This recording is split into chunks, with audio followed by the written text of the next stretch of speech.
What the fuck is everybody implying? She got sick, but it's like he's saying like, "Oh, you're pregnant, right?" That's why she's sick. Yonosani got sick. That's a joke. Hey everybody, welcome back to the Stoneface Reactions. I'm Theta, this is Lessons, and we are here with another episode of Macross Frontier. Before anything else, and I guess I've said this before, we're recording these bi-weekly now, which means that we got a doubling up of comments to go through. We've got the comments. So, first off, we have Mike Baker from the episode Macross Plus, Episode 3, Investigation.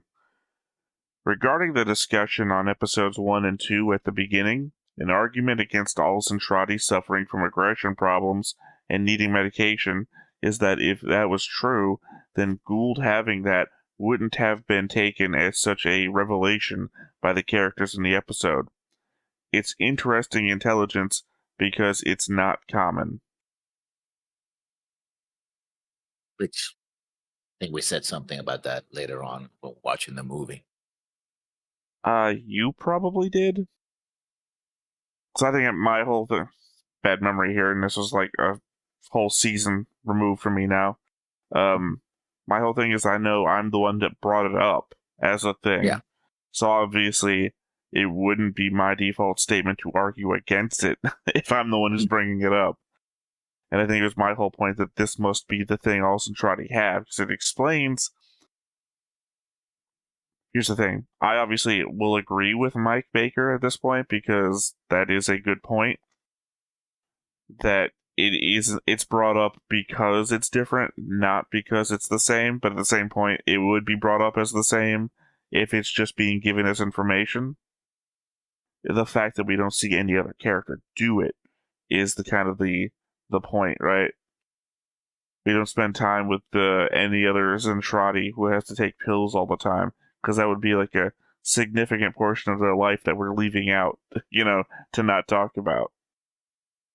So yeah, that is fair enough.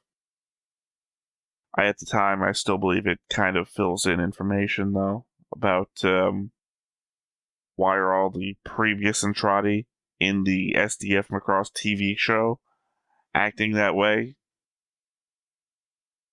Oh, but I think I remarked that not everybody did. A lot of them did, but there were a minority that then joined, and tried to go back to war, right? Yeah, but well, I mean, when the majority starts acting out apropos of nothing, making it a genetic thing, kind of, makes more sense to me. That way you can also explain why they rose up to defeat the protoculture. That they designed them to be predisposed towards war, instead of just having them, ironically, culturally disposed towards war. Which implies that they then have culture. I mean, they had a military culture, even though they say have no culture. Certainly they did. It's just deculture. Extreme. Yeah. All right. Next up, annoying VTuber Melissa Rossi. I don't know what the so just probably gonna get cycled out, by the way, when I do this noise removal thing that I do in post processing. Just a sound. Anyway, from Do You Remember Love? Kent Gilbert, a voice actor from Idaho who used to work in the Japanese entertainment industry, appears in this work. The fluent English heard here and there is probably his voice.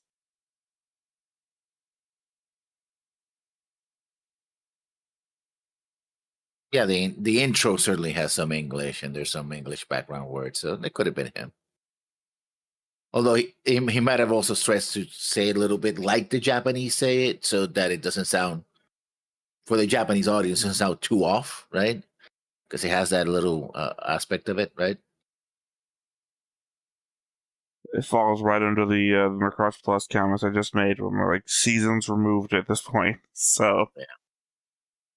Well, I do say that because we were watching Frontier, and Frontier opens with an English intro of sorts, right? Where the ship is docking and they're speaking in English, but clearly is a Japanese speaker who's speaking English. or at least someone who's pretending to be Japanese speaker speaking in English, right? Because of the accent, right? Very thick Phonetically. accent, possibly. All right. Next up, we have Shadow 4002 from Macross 7, Episode 3, Fire Scramble. I guarantee that these bad guys' objectives are in fact quite frightening. If they had been the first enemies that you and Spacey ran into, humanity would be quite over. By the way, Giggle is one of the best characters. Now that we are in Frontier,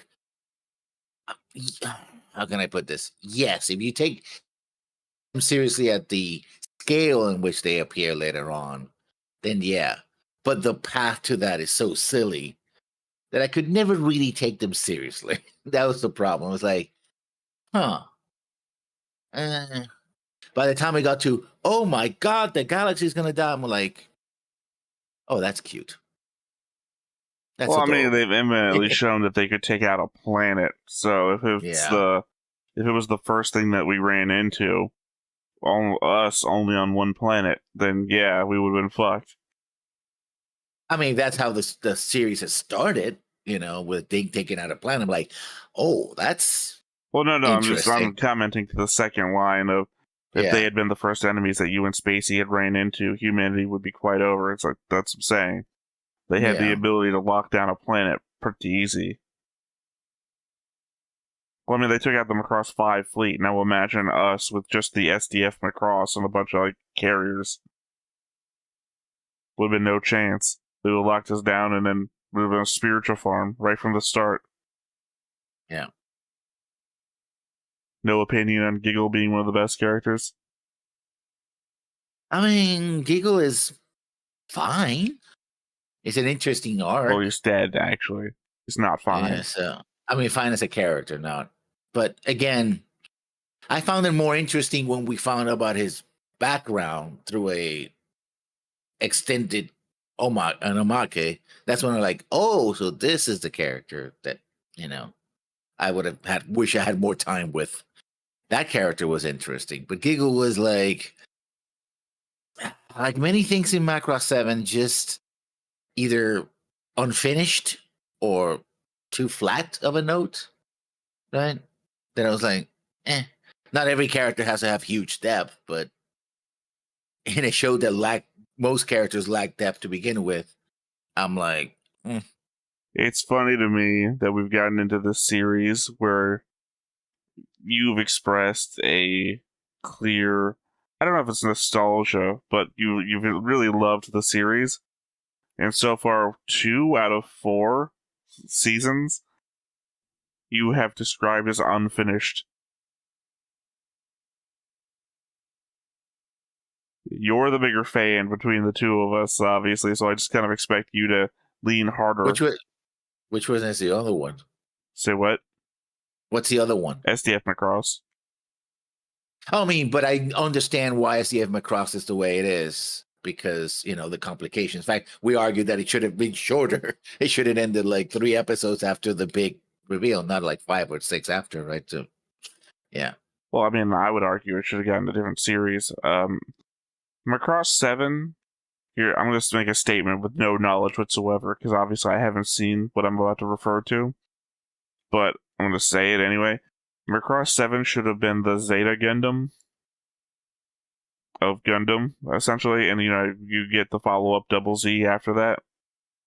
So, it should have been, hey, here's everything that happened, and then here's a second season to lay out whatever, and then you could actually do world building to set up whatever comes later on. But then you could also treat the characters like characters as well. It's a little bit helpful. Hell, then you could also lay out the movie, and my problem with the movie, do that as a second season. Right? Oh, we finished this, now we're going to carry on with what the characters are doing afterwards. Obviously, that doesn't actually work, because the Proto-Devlin leave, so can't really do that except unless we're going to leave that guy behind, and then he becomes a villain for the season. But anyway, everything that should have happened after the movie happened could have happened in the second season. Yeah. Also, the thing about, and I think in some other comment to say, "Oh, you're that," they said that in the Discord, not in the comment. You're gonna sarcastically to say you're gonna hate Delta. I don't know. I haven't watched Delta. I may hate it. I may love it. Who They've talked knows? only about the music. Yeah, music. But Seven feels such out of left field. Like I said, watching it's like, oh, we're watching and magical girl that can destroy entire fleets appears. Like, okay, she's an alien. She can do that. Fine. Then kaiju appear. Okay, we had but now we have even bigger giants with powers that can destroy entire fleets. Okay. And then, oh, we have music.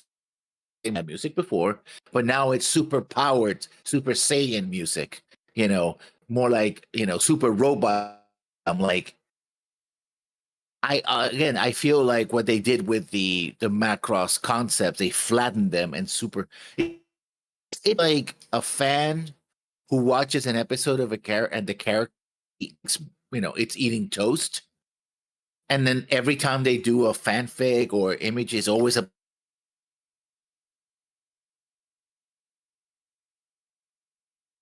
because of course the thing that defines a character is that they like toast, right? It's a thing that the character likes. There's that one scene the character eats toast. But to make the whole thing about toast and everything else just falls by the wayside, that's how I feel like Macross is like, oh yeah, we have music. It's gonna be the Power of Music show. Like, but that's not the culture clash and giants. Okay, let's make bigger giants. Like, well, the thing about the giants because they're the warrior race. I mean, you can try new things. They certainly tried with Macross Plus. I like that. You didn't. Understandable. But again, you got to go from where you're going. And, it feels, especially now that we're watching Frontier, do you get the feeling that Frontier feels different now because of this thing in the middle? Like, Frontier feels more like a continuation of Plus and SEF1 than Macross, at least to me. I don't know. It feels like Macross 7 set up Macross Frontier. Introduces the concept of alien creatures with this massive amount of power that aren't essentially what you expect them to be. You're saying, like, obviously, the giant monsters that can take out a fleet. The Vajra are fucking giant monsters that can take out fleets. Now, granted, they're not as powerful as the Proto Devlin. You need a bunch of them, but it still kind of sets that up. Even I though mean, it's not the same thing, but it kind of is. it's like when the Centrati show up and they got a couple of ships lost and then they fired back and wiped out the original fleet from Earth, right? It wasn't a big fleet, but they wiped them out, right? So it's like, yeah, they can do that. I'm Just just empower waiting them for the out. fact that we need to teach the Vajra how to love, and that's going to be how we win. That'll just be the Macross fucking thing, because that's why we've defeated every enemy so far. Literally, it's just Naruto, if you think about it. Naruto has to teach the bad guys the power of friendship, and then boom, once they know friendship, then we've won. I mean, Macross, the we just power have of to sing at people until they learn the power of love, and boom, we've taught them love, and how we'll win. yeah. I mean, that itself is not a bad message, I suppose. But I'm going to sing to you, and power is going to project across the galaxy and do beam fights with these giant. Yeah, it kind of lost me on To be that one. fair, it doesn't matter what kind of beam fights we're having. We're already having beam fights. Like, the Centrati Yeah, are shooting at us, and we're shooting the Centrati back with beams. So, yeah, I but mean, you don't have like the SDF-1 and whatever ship like having a beam like going like this in the middle of the fight. to be fair, once again, if the Centrati fire beams and they hit us, and we fire a giant beam back and it hits them, what's the difference if it hits in the middle? I mean, literally. Yeah, no, It's like having a gunfight and then choosing in this halfway through the gunfight to, like, start deflecting bullets off of one another. It's like, eh. sure. I mean, Yeah, literally, it doesn't it change happens. what's happening. Sure. No different than Yeah, if I just said the guy dodges bullets. It's like, whatever. yeah. That's JoJo stuff. But anyway, You're saying that I don't watch JoJo's, so it's one of the I mean, few anime again, I refuse to watch. I know it because of cultural osmosis, right? I Oh, mean, I was more indicating towards the slippery slope of narrative, right? If you're yeah. like, okay, well, they're in a shootout, what's the cool thing we can do here? Well, what if he just starts dodging the bullet? Well, first well, they're just going to miss a lot, because that's the normal thing, right? Mhm. Stormtrooper aim or whatever. It's like, no, that's dumb. That's kind of boring. What can we actively do? Well, I guess he could start dodging the bullets. Well, we never, shown him to have faster than human reactions before. I don't know, okay, what if the bullets just hit each other in midair? That's pretty Yeah. cool. We could do, some zoom-in shots of that or something. Yeah. I mean, if a lot of people liked it, and I get where they liked it, and I post one of the two theories. First of all, people really like the music from the series, right? They had a real band play the music, and that stuck with them. And second, I think because it came years after the original, it probably was the first Macross they seen, especially in Japan. An older generation, like the little brothers and sisters of people who watch the original, like, oh, watch this is great, and they're like, oh wow, But that's what they see. That's what sticks with them, right? Which is not bad. It's just the way it happens. But for someone who is more familiar with the older stuff, which yes has a lot of silly stuff as well, you know, the thieves that were able to literally pilfer an entire hardware store, an appliance store, you know, as microns, it's like, oh yeah, look all the stuff we're pulling out of our pockets. I'm like, Jesus Christ, And all the agency that Milia got. yeah. So there's stuff that you can criticize, but at least I liked it to once I know like the contours of what Macross or any show is supposed to be. This felt like, oh, we're gonna do that and go, take a left and just watch what I'm doing. I'm using my right hand here. Take a left and just, see where it takes us. And I'm like, not for me. I don't know. I didn't have that big of a problem with it. I mean, obviously, I had my individual problems, but they're on the character level. I don't have, world building problems with it. Especially because I think I already said before, coming from Macross 0 to Macross 7, I have to let some things go, because obviously I really liked Macross 0. So I can't harp on a lot of Macross 7 stuff, unless I'm willing to start breaking down Macross 0.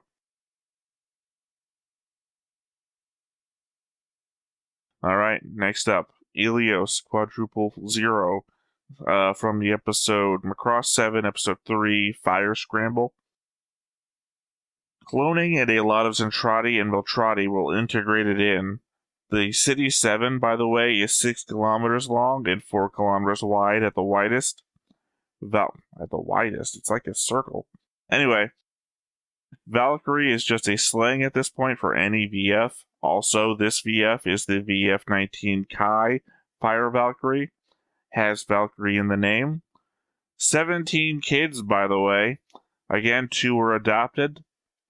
Geppenlick is a guy, just in case anyone is confused. He, him. Who would be confused? The subtitles say this is a guy.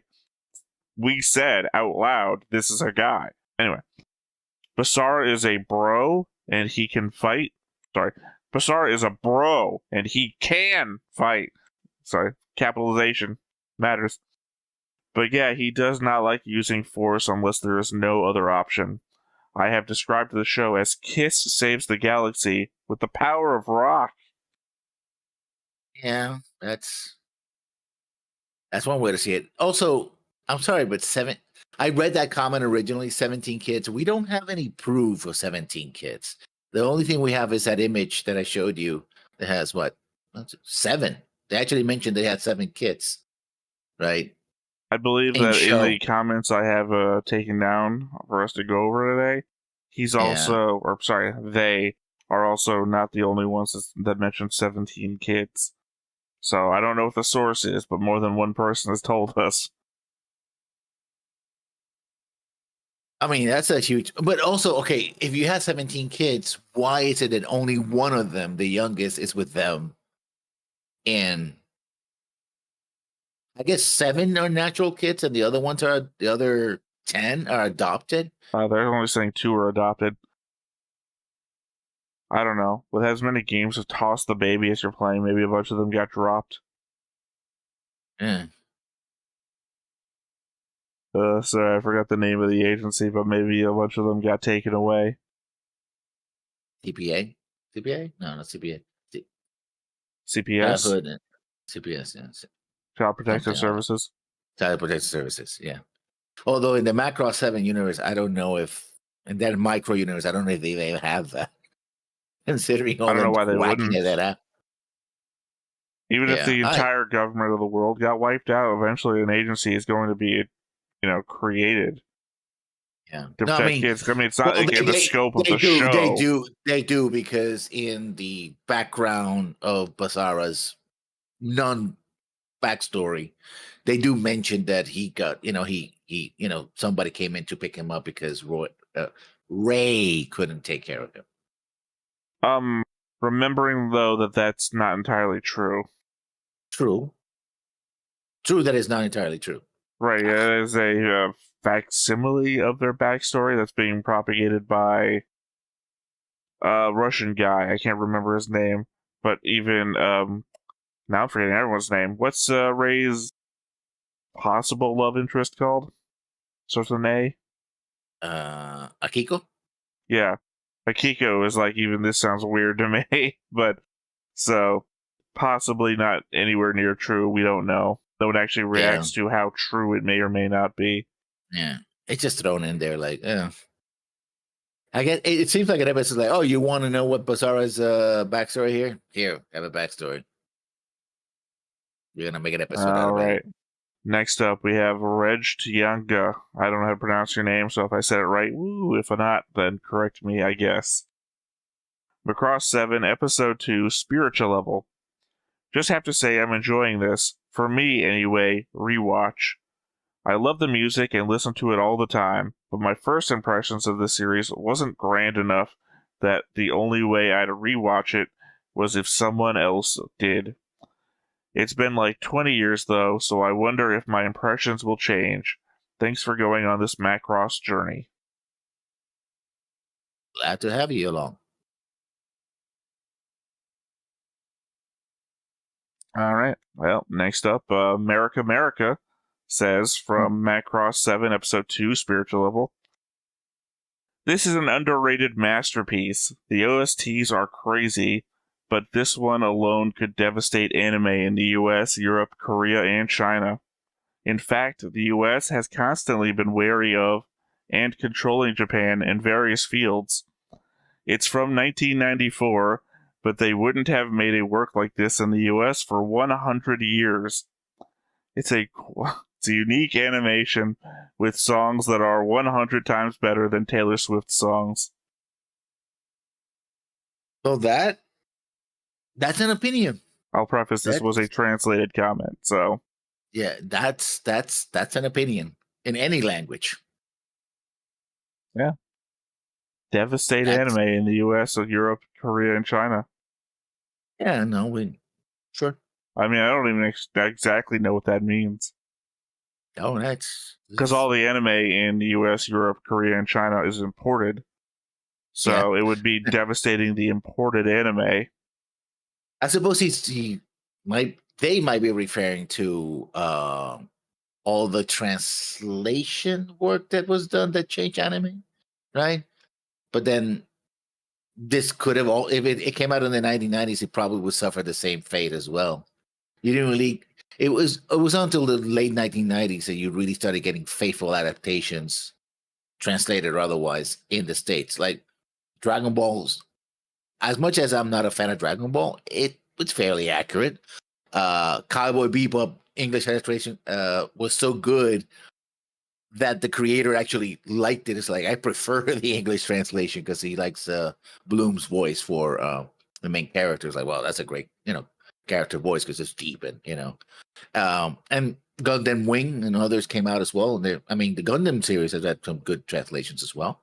Praise on both sides of the Pacific. All of them devastated by Macross 7's release. 7, yeah.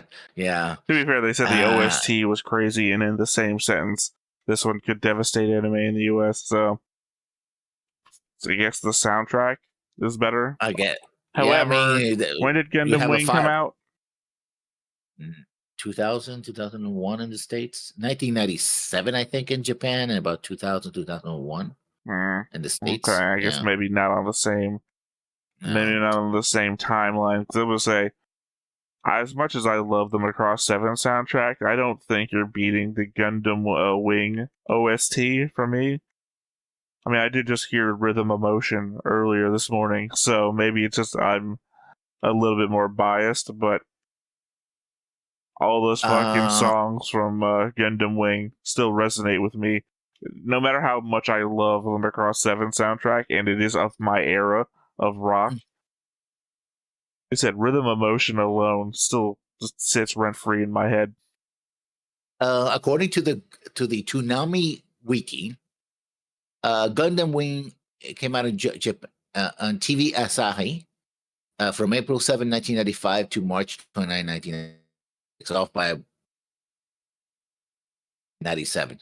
It came out in Toonami, Cartoon Network Toonami. It's horrible that your lag is coming back right in the middle of your math, so we're losing all the actual math. Okay, I'm going to repeat this. Today's not a good day for my internet. Again, it came out on TV Asahi in Japan on April 7, 1995 to March 29, 1996, so a single season. So I was off by a year and a half. It came out in Toonami, Cartoon Network Toonami, from March 6, 2000 to March 11, 2000, because they would play it a new episode every week, so they fast tracked it. So there was that. Is there a Japanese version of Rhythm Emotion, or is it the same song both ways? Probably, I don't know. Because if it's the same song both ways, then it doesn't even matter. Because then it still got released over there nearish the time of Macross 7's release. God, it would just been a great couple of years for anime. Also, I gotta say that the Gundam Wing, no, depending on the episode. Well, unfortunately, despite the fact that we've already covered the fact that you are freezing up a bit, I always intended you to read this next comment, so. Okay, let me read it. We have Mark Plutt from Macro Zero Episode 2, The Stars Off the Surface. When Shin starts out, he's flying a conventional jet aircraft, a Japanese F-14/KAI, which is really a real jet used by the Japanese Defense Force. No, the first of all, no, the Japanese Defense Force never flew an F-14. They have F-15s. They tested the F-14 versus the F-15, but they never flew the F-14. Oh, I can't wait for a year from now when this hits YouTube and you're proven wrong. Japanese Air Defense Force, so yeah, it's off the screen and stuff, but Max and Mary have 17 kids, 2 of which are adopted. Mine is their youngest, and all were girls. Poor Max. Oh, okay. And bad guys are flying SC-109s. Yeah, they captured them when the exploration fleet went there. They're based on the F-14 that has been modified by the bad guys. They're blinking, you miss it. It's the VF-14 in Plus movie on the flight line. Okay. How Basara got the 19, why the area looks as it does, are explained later. Yeah, we know. Spoilers, yes, this is the 37th Fleet and the 7th in the new Macross line. Exodal has Entrati-sized living space under the bridge and just sticks his head through a hole into the bridge. Wow, so that must be a huge room underneath the bridge if he has like entire quarters for himself. Well, Right? I mean, if that's the case, it also implies that he's living the best life. Yeah. In the home bridge, it long. It works 52 episodes in the show. It's slow burn. That's one way to describe it. Oh yeah, need to add Flower Girl to your matrix. They never say her name. She's always trying to give flowers to Basara, and fails every time. Yes, we notice. Well, actually, she doesn't fail every time. Also, she's been on my Matrix since episode 1, so. Wait. Yeah. Wait, this comment's from Macross 0. Why are we talking about Flower Girl? I don't know. They jumped. It becomes very clear, despite of Shin being a combat veteran, Shin is outgunned and outmatched by the anti-US UN SV-51 Sukhoi Israel aircraft Dornier. It's explanation inside the universe of different Israeli industries, actually. It's based on the real Russian Su-27 Sukhoi flanker for NATO designation. This gives a hint who are the U.S. space antagonists are Russia, Israel, and Germany. That's a weird combination, and seems a bit dated already. Yeah. The VFO used by Fokker is loosely based on the F-14 Tomcat, but the SDFM, the Valkyrie fighters are more compact than the F-14. We're seeing size comparisons. Similar size to the current FA-18 Hornet with variable swept wings. Okay. But yeah, I have to correct you. The Japanese plan on buying the F-14, but eventually they settled on the F-15. And they even built their own version of the S-16, which proved to be even more expensive than the original S-16. And now they're moving to own all F-35 fleet. I believe F-35As, because they do have a helicopter carrier and they want to put the F-35s on it. Technically not a carrier, which it's a thing in Japan, considering the Japanese constitution and prohibition of having offensive capabilities. Although they did change the law on that, but no. The F-14 Japanese never actually appeared. It only was tested against the F-15. Never was deployed. So, As we already know, I already closed all my windows here, so I can't look anything up. So I'm just anticipating a future comment about, oh, here's this documentation about the Japanese actually flying an F-14. During this, and they bought a couple of these, and they've used them for this and that, and they are adamantly against this existing, and I'm just waiting for a year from now, which is to say, I'll forget this after we're done recording. The only force outside the United States Navy that flew the F-14, especially in combat, was the Iranian Air Force, and they're the only ones who have made ace, including possibly two double aces, I don't know how many there were, during the Iran-Iraq War. Mostly with Phoenix missiles. And in fact, they were the only, outside of Israel, the only ones who had jet aces in the post-Vietnam era. Like you said, I'm just waiting for the one thing that proves you're wrong. There was one Japanese fighter pilot who flew an F-14 Kai. All it takes is one. Anyway. Next up, we have JMD Talon, I guess is how we pronounce this, from Macross 7, Episode 1, Speaker Pod. I think the main issue is the main protagonist, way too eccentric, ended up like a parody of the concept of the mech pilot. Being he the singer and the pilot at the same time stole a lot of the tension, and his extreme pacifism sometimes had zero sense in the plot. Also, choosing rock instead of pop as the music theme is a Damocles sword. Sure, the music is decent, but not for everyone. But the series was popular in Japan and overall okay. Frontier later corrected lots of mistakes made, but then Mo idols invaded and the franchise is kind of soulless now. I don't know. I find the whole statement that choosing rock is a Damocles sword, only specifically because they say the music is decent but not for everyone, implying that pop is for everyone. Oh, I mean, literally pop from popular, it would have had wider appeal. I don't think you can actually apply that pop is from popular. I mean, not that I'm not debating that that's maybe the origin.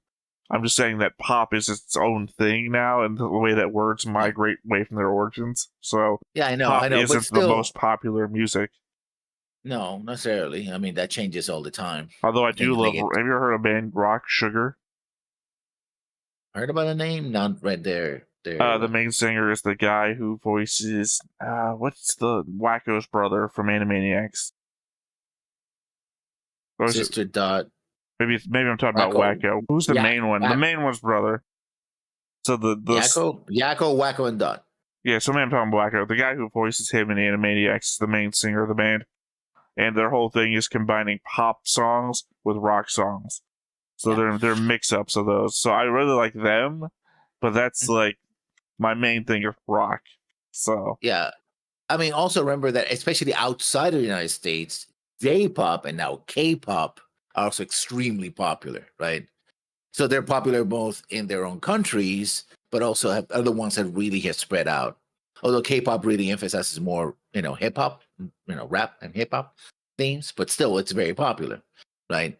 And so if we talk about popularity, whether we're saying that pop is short for popular or not, um, I think he has a point there. But I mean, again, it's not like they filled the whole show with like American country, right? It's not, no. that would be like, that wouldn't even be a Damocles sword. That would just be niche. I mean, they did the same thing with Plus. They went heavy on the electronica and sort of esoteric kind of world music kind of thing. Do people like it? Like me, we absolutely loved it. But it didn't have a wide appeal outside of Plus. And Plus was released in English in the States and outside the United States. So I don't know. Again, it's like hearing somebody say that your favorite style of music is niche. It's like, what? I just said that my favorite style of music is niche. That was Plus. Yeah, no, I'm not talking about yours though. You're talking about electronica, which I find to be lower down on the spectrum than rock. Rock is one of your main ones. Electronica only comes around like. I mean, I don't know that rock is niche. Well, rock. In I'm saying general. rock. No, I'm not saying that rock is niche. I'm saying it's like hearing somebody say rock is niche. That's my point. Yeah. But I'm saying rock has its roots like back in the 50s, 60s, with blues, whereas electronica only comes about like in the last 40 years. Well, the roots come out of 1950s, but sci-fi movies, but still not as popular. I mean, I don't know. I don't know the actual backstory of electronica. I would just assume it comes out of like the disco era evolutions of. Well, some of the earliest, you've seen Forbidden Planet. Oh, I'm sorry. I thought that was a statement. Have you seen Forbidden Planet? Yes, I've seen Forbidden Planet. That's why I thought it was a statement. I thought it was just assumed that I'd seen the most popular of old school sci-fi movies.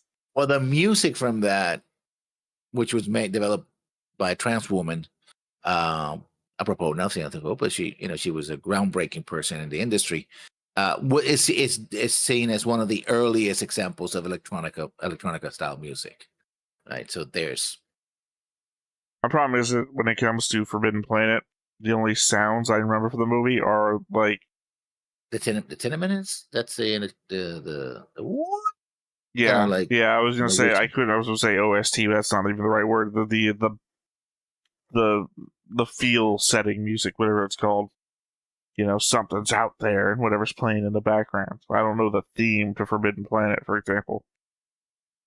If I hear it, I probably recognize it, but on top of my head, I can't come up with it. Yeah, we'll set that up for that game show later. Name the movie by the soundtrack. 1950s to 1960s sci-fi edition. Anyway, interesting concept. This Mark Plot threw in plus and zero, and also you're commenting about a comment that's one comment back from the one we were just talking about. Yeah. No, we were just talking about JMD Talon's comment. Yeah. And now you're talking about Mark Plot's comment, which was 2 comments ago. Yeah. You're I know, but it's JMD Talon, your comment was really shit, and now I'm going to start talking about Mark Plot's comment again. I didn't say that. I did not say that. Well, it's really weird to go back to Mark Plot. That's all I'm saying. I agree mostly with him. He's actually more on my level in how I feel about Seven. But I was looking literally at my screen here on Discord. It's like, oh yeah, Mark Plot. Because it came back to me. It's like, oh wow, this is all over the place. Interesting stuff, but a lot of lulls in his comment as well. So let's go. Do we have any other comments?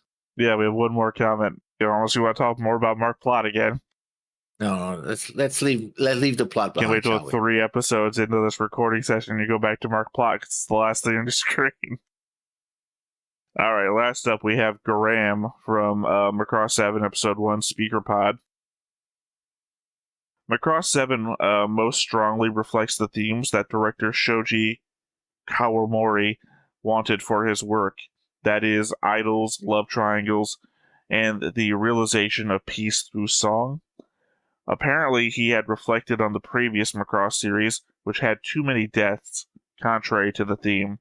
However, it is unfortunate that it is unpopular outside of Japan, perhaps because it is too eccentric, or maybe it's because there aren't many love triangle elements.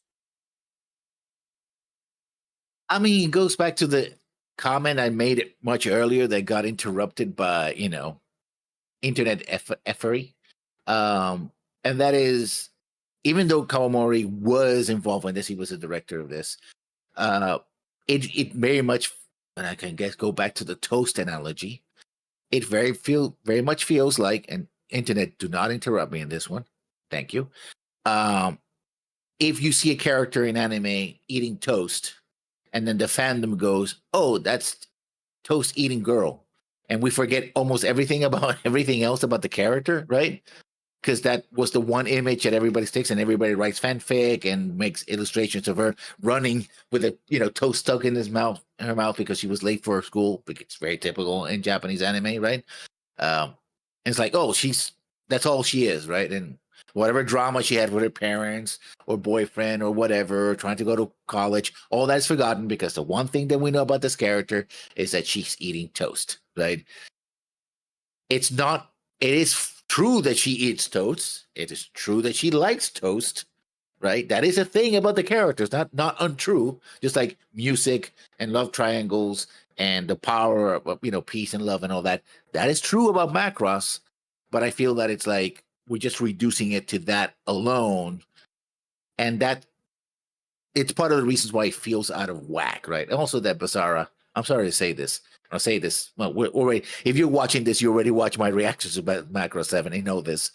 Incoming thoughts about the most popular idol in all of Macross. Yeah, in spite of that, I feel like literally he's a one note character. Technically not, though. He plays many notes. Yeah. Here's the thing, though, I guess, is the problem. Is that technically, as an idol, he's pretty damn good. He does, out of context of the show, right? Out of context of everything on the show, he does everything an idol should do. Like, he remains, like, separate from everything. So, he's never going to get caught on the whole, Basara is in love with somebody, which means that I can't be in love with Basara. He's never going to be caught in that. He doesn't share his thoughts or anything very directly, so you're never going to know. He has that air of mystique about him. He puts out pretty good music. So, as an idol, he's pretty damn good. I mean, Mylene has open Mylene, the first one. First one? I mean, you're talking about Minmay? Minmay, that's right. Too many M names. Minmay has an open relationship that everyone can see, and it's to her fucking cousin. That's not good idol behavior. She would be, like, knocked off the idol tracks, like, immediately. Everyone is fucking in love with Minmay, and all of a sudden, I can't have her because she's with her cousin. It's weird shit. There's no one else, really. You can't be with Sharon Apple. Sharon Apple's not real. So, also, she tried to kill everybody. Because, got a hard strikes. In the idol space, you have Basara, you have that other girl who was at the top of the charts. Sorry, I'm actually forgetting her name. Cheryl something. Cheryl Nome? No, sorry. Apple. What's that Apple? What's her name? She was in Macross 7 too. She was the #1 star until Firebomber starts picking up. Yeah, but she was always in the background. It doesn't matter. I'm talking about just an idol space. Yeah, I know what you're talking about, yeah. Yeah, because she doesn't have any, like, open relationships with anybody, so she's fulfilling the idol thing pretty damn well. And apparently her music's good. She's not an actual singer, so we only hear, like, the very tail ends of what I guess the audio studio was able to do with her voice. And then there's that other one who literally gets no screen time, but appears in the background of every episode. The one that looks like Milia, but isn't Milia. Yeah. I mean, again, as if you're just talking as an idol, yeah, if Basara was in the background, no problem. But the story is more or less about him, right? I'm like, okay, if you're gonna center the story on him, he's gonna carry the story in his shoulders, more or less skinny shoulders, and spike hair. You got to give me a little bit more to work with, just a little bit more. I mean, I'd argue And that it's like, Mylene is the main character. out of necessity. Well, if you read Mylene Beat, you might I'm not argue going that, to. well, I know, I'm not asking you to, no more than I'm asking anyone to read Macross 7 Trash. Mylene Beat's better than Macross 7 Trash. But my point being is if you read Mylene Beat, then the Mylene Beat obviously ends with "Where's Mylene" at the end of this. And given that's the only excitement I really have for, God, what is it called? Macross F7B? Is that what that one's called? Because I just want to Frontiers, I'm see not how remembering. Firebomber is still around, with the implication that Basar has run off on his own. Plus, he's left a planet with no fold device. So, who the hell? I appreciate that when we see in the last episode all the Valkyries flying off. They have 2 fold devices on them, which is like fucking amazing because that means they have the power to go where they're going and come back, which is something I've just been saying is fucking dumb this whole time. Yeah, no, Basar's off by himself. Ray, Vafidus, and Mylene are back with the fleet, but Mylene is talking about going out into the galaxy and just going on a journey. I So mean, how the hell are they going to come back? I mean, you only need to put cardboard cutouts of them in a stage and in a cheap boombox, and people will love it. So Yeah, as we've seen, that would be fucking amazing. But I don't think they're going to be able to pull off a, hey, this is the crossover of all of our characters, and it's just whoever the main, I guess, Renka in Frontier, and just a bunch of cardboard cutouts of Firebomber and a boombox. Hey, we made a whole movie off of this one joke. I don't think that's going to be able to fly. Yeah.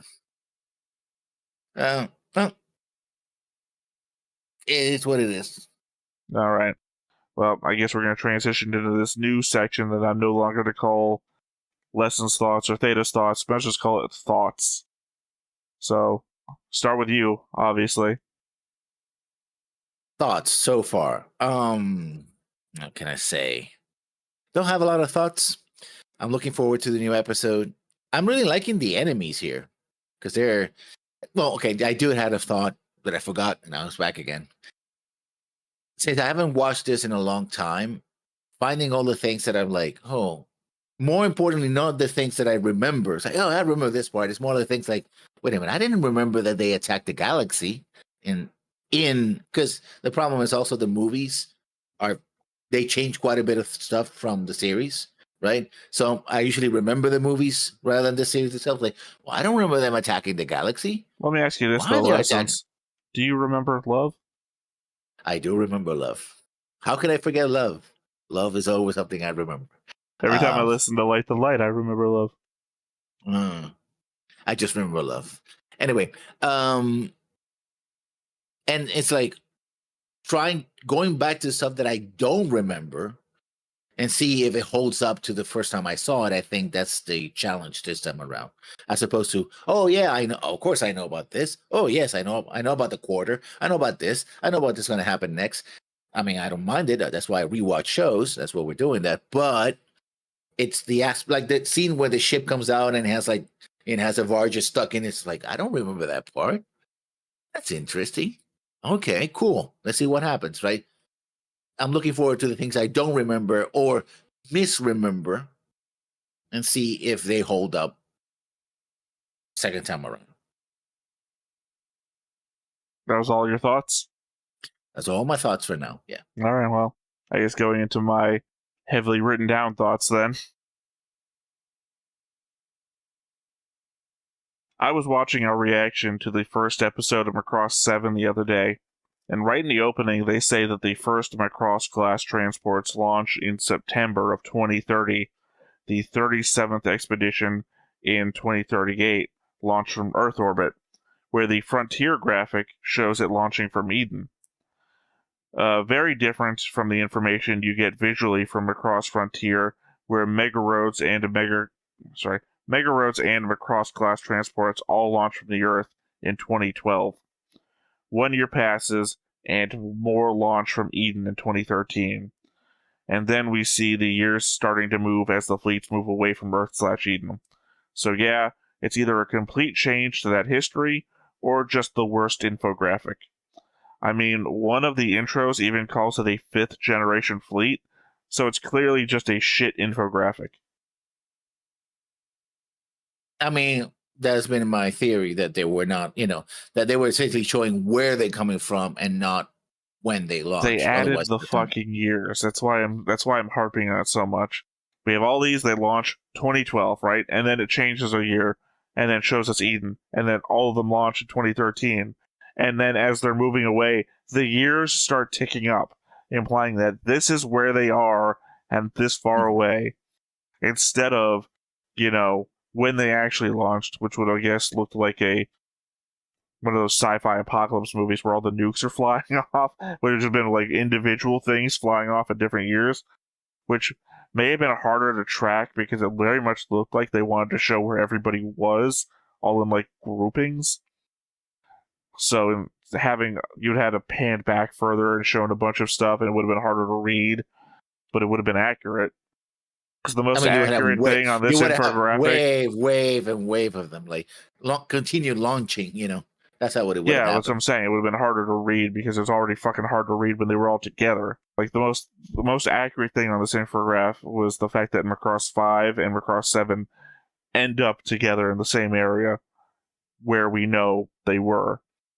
Yep. Other than that, everything else is just like supposed to happen in the same 2 years. And it's like, we know that's wrong from Macross 7, but we also know it's wrong because you call this a 5th generation, and you can't all launch at the same time and be a 5th generation.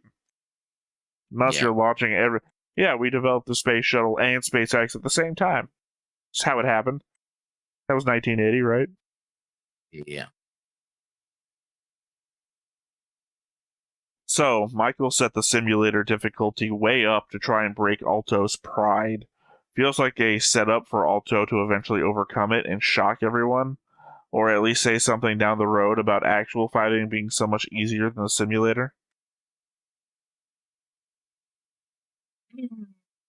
No, I think it's more than Michael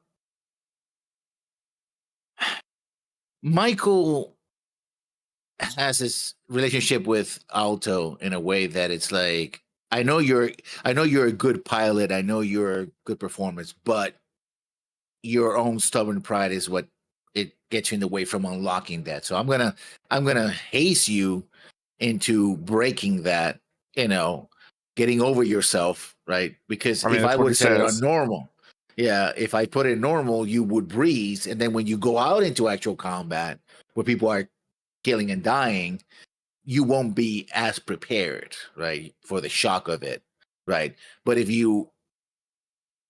the actual flying is easier, then you can actually concentrate on what you need to do. Get into that mindset of hey, you got to kill this person, you got to fight, etc. And we see that when the situation changes, because they're fighting with Fairy Squadron, and then the Varja show up, and he's like, okay, I'm all business now. He goes, grabs the Centrati gun pod, and just goes to town on the Varja. So yeah. Yeah, again, that's what I said. I feel like you said exactly what I said, but with like 10 times the words. Gun range safety rules, because I love reading all the background science to see if they make sense or add to the world. 1. Keep gun, air quotes, pointed down the range at all times. 2. Do not move gun from stall to stall. 3. Questions or malfunction, leave gun on range. Contact range master. All that makes sense. Yeah, but I mean, given the show's or series precedent for copying and pasting random nonsense shit, could have been anything. So, Catherine Glass was the 8th Miss Macross competition's runner-up. The posters for the contest say 25th anniversary, which made me think that she competed 17 years ago. But the announcer says it is only the 12th Miss Macross Frontier pageant. Assuming things are held annually, that means that she was the runner-up 4 years ago, meaning that she's likely in her 20s and not in her 30s like I previously assumed based on the 25th anniversary number. If we take the age of any of the contestants that we've seen as the average age, that is.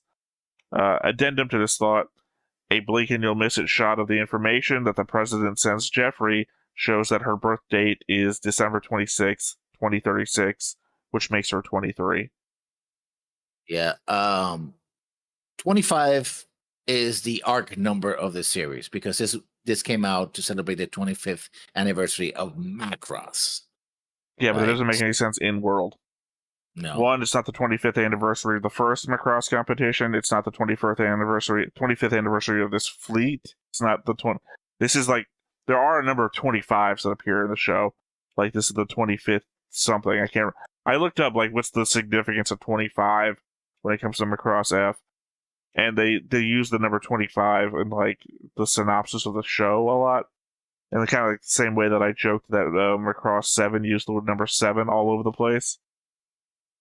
But in world, it doesn't make a lot of sense. 25th. That's why I threw in the question of if this happens annually, because it doesn't make a lot of sense. We don't. Speaking of Catherine, during the competition, she gives Leon a look that seems all too unfriendly, confusing me further about their relationship, and if it isn't Leon abusing his power somehow. Then we find out that Catherine and Ozma have a history together, specifically that Ozma was attentive enough to their relationship, whatever they had. Sorry, I wrote was. I'm pretty sure it was supposed to be wasn't attentive enough in their relationship. Plus, they both seem to be survivors of the 117th Large Exploration Fleet incident, and that they were both brought to that thing where survivors of it were supposed to be. Yeah. Based on Michael and Luca's conversation at the start of the pageant, Luca has a crush on someone we haven't seen them spend a lot of time with. My best guess was we've seen Luca and Nana in class talking together, so that's my automatic assumption. Though when Nana talks to Michael, she gets excited and Luca gets flustered. Wheels upon wheels. The difficulty of throwing my thoughts out at you and you not being able to respond is clearly what I believe happens with a lot of these thoughts. Can we just take a moment to point out how completely disrespectful it is to use an ancient battleground that still has dead bodies floating around in it for your mock battle? It is, in one sense, but it seems the Centrali don't give a shit. And they're the people you would be disrespecting. I would point my counter to that, I guess, would be these specific Centrati don't give a shit. Possibly those Centrati who are related to the dead people floating around here might. They might. But then again, remember, those probably are. Oh, depends. How far We've would they never be actually related? covered how long those Centrati live. Yeah, or if other Centrati who are still in the militant Centrati would care because, like, it's a battlefield. It happens. It's a war, right? So the only people There's that a would difference care would between be that and you having your mock battle here.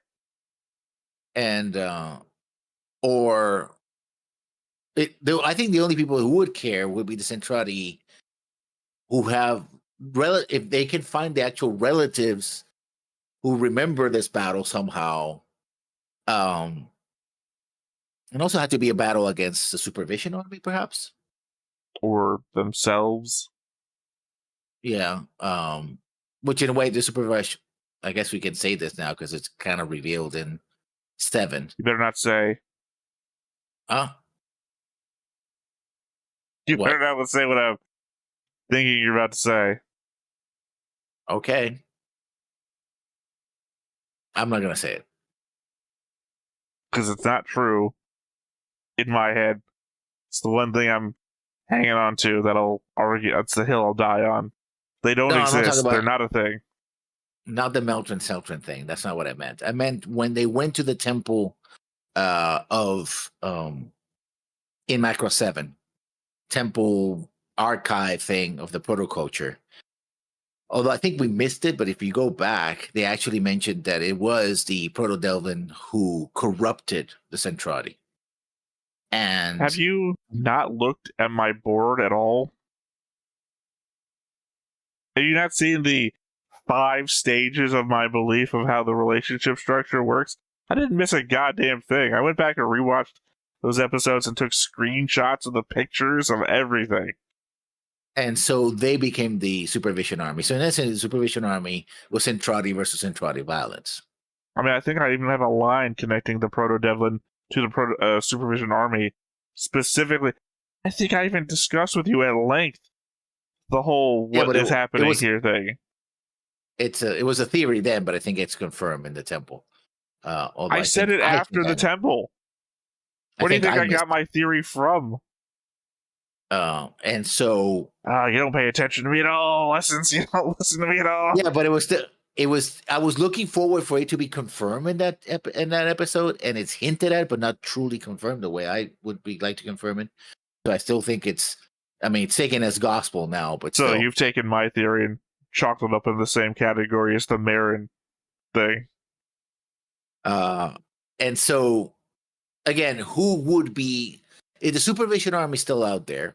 Either as they just call themselves Centrati, and it's a meaningless distinction, or it is, but ultimately it doesn't because they're both Centrati, right? You would have to have either one of their descendants be. It wouldn't be from the Supervision Army because we don't get any of those. It'll be from the Centrati side. They would have to be living. We have living descendants among the Centrati that joined with Earth, right? For them to go like, oh, hey, you're fighting in one of our ancient graveyards.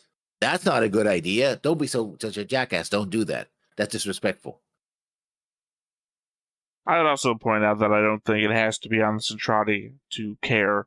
I think we should care as a show that, hey, we wouldn't want this to happen the other way around. That if we don't respect the Centrati battlegrounds, they're going to say that we don't care, because they don't care. So obviously, they're going to feel free to fly around doing battles in the middle of our floating wrecks out in the middle of space that we were never able to get back to, right? Like, you wouldn't. I don't know. I can't think of like a good example here because I don't want to bring up like a modern thing. It'd be like having your paintball competition in the middle of Gettysburg. Gettysburg, yeah. I suppose. Well, I mean, it's not a great example. My only thing is that we're still like finding bullets in Gettysburg from the big old fight, but yeah. So I don't know. I mean, it just seems completely disrespectful. You could have had your fight anywhere. We know there's asteroids all over the fucking place. It didn't have to be the one that had like floating dead bodies in it. Obviously, it had to actually be because you wouldn't have found the gun other way, but I don't like it. I mean, I think the reason why Gettysburg is because the people, Gettysburg is seen as a holy. It had been literally, as Lincoln said, consecrated ground, right? So it's being held up to it. But imagine if you have a gunball fight, a paintball fight in Brussels, in Belgium. The 117th Large Exploration Fleet incident 11 years ago. I think I meant to say happened 11 years ago, but whatever. These aren't even 2 a.m. thoughts. These were completely cogent thoughts that I was unable to write down. Where 1,000 people died in a Vajra attack. That would mean that happened in 2048. 1 year after the events of Macross Dynamite 7, and 2 years after the Proto-Devlin left the galaxy. However, Leon says first contact with the Vajra was actually 19 years ago, which would have been at the same time as the events of Macross Plus and the Sharon Apple incident. I mean, it's a big galaxy and they're going different places, so and it would make sense for them to send exploration fleets first, which is a pattern we've seen before, to scout out where possible routes, and then send oh hey, send your big ship over there, right? You never quite comment on the thing that I think you're going to comment about. You're commenting on the 117th large exploration fleet existing as the impetus of this comment. My main part was the first time we contacted the Vajra was the exact same time that Macross Plus is happening. The story of Macross Plus in the background somewhere is our first contact with the Vajra. When Sharon Apple is going fucking crazy and trying to mind control everybody, the Vajra are killing us. Again, big galaxy. So yeah, I mean, if you're going to comment about this stuff happening simultaneously, it means that there's more stuff happening than just one story at any one time.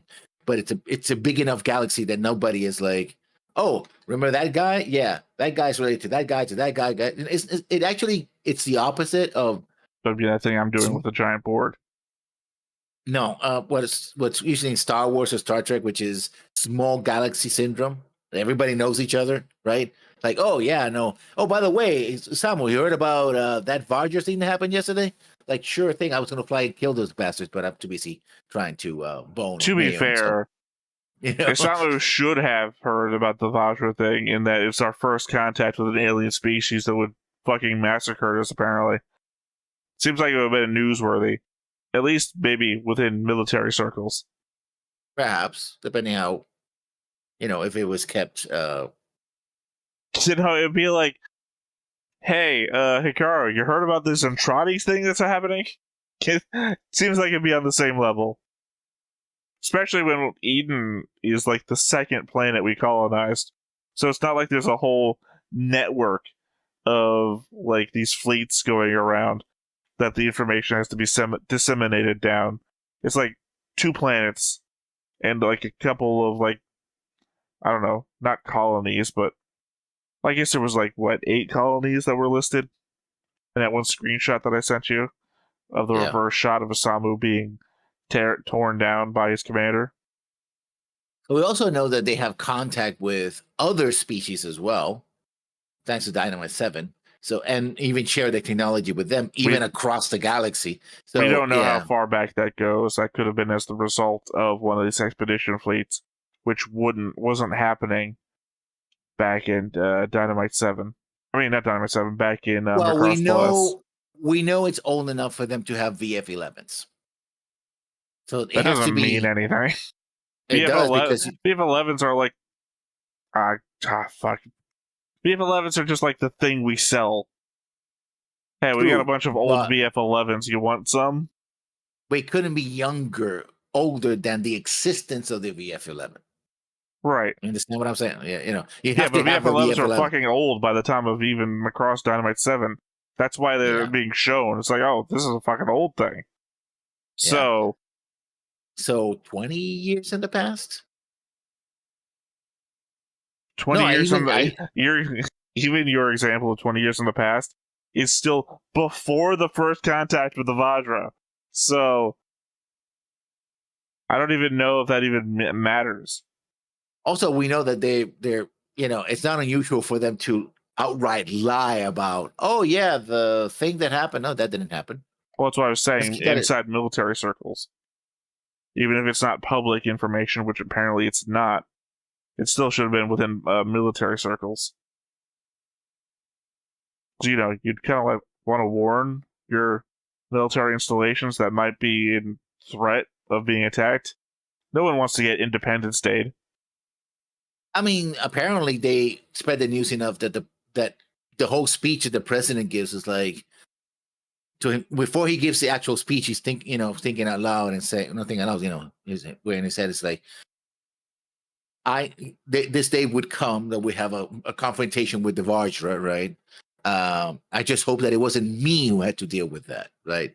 So apparently the UN was preparing for this, or at least expecting it. Like maybe sent out a warning order or other, Well, I hostile, mean, given but also not. that his speech is only for the fleet frontier, he's Yeah. not giving a speech to all the planets, or he's not on the Fold Net. I don't know what the fuck they called it.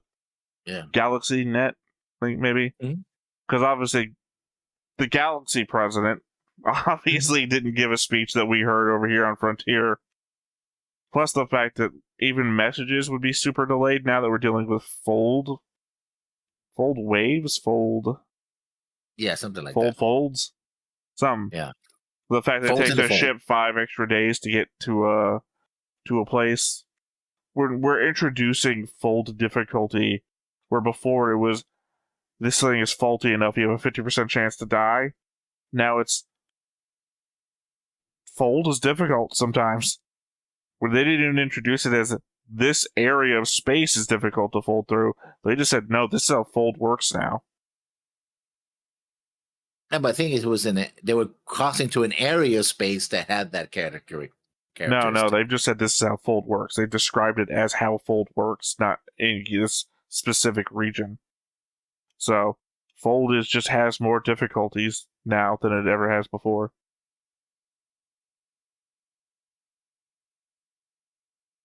Again, you remember how you started this with, hey, I didn't remember this happening? Chalk this up into that category. I don't remember that. But I also just watched this yesterday. I took all of my notes just yesterday because I find that's the best way to take my notes on set, so it's still in my head. Okay, I'll go back and check it out. Of course you will. Never take my word. Does Michael have a macro form? The conversation he has with Clan, he says that she has clumsy genes, and she says he overshot her in height. It could imply that she's switching back and forth in forms a lot and just didn't grow tall in her micro form. But it also feels like there's a lot to read into that interaction. That, and we see Clan at the Centrati Mall in a later episode where she's going about her normal day in macro size.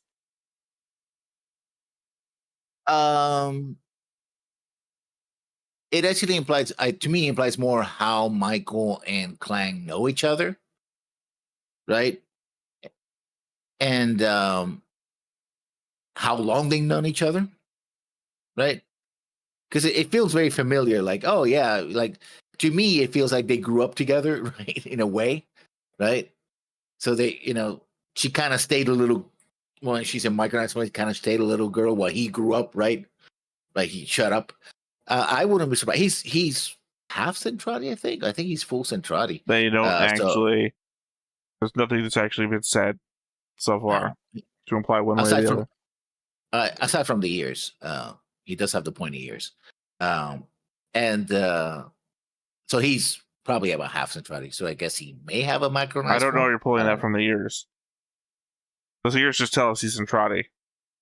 Yeah, but we also have had like Mylene. I think Mylene was quarter Centrati, and she still had pointy ears. Yeah, that's what I'm saying. Yeah.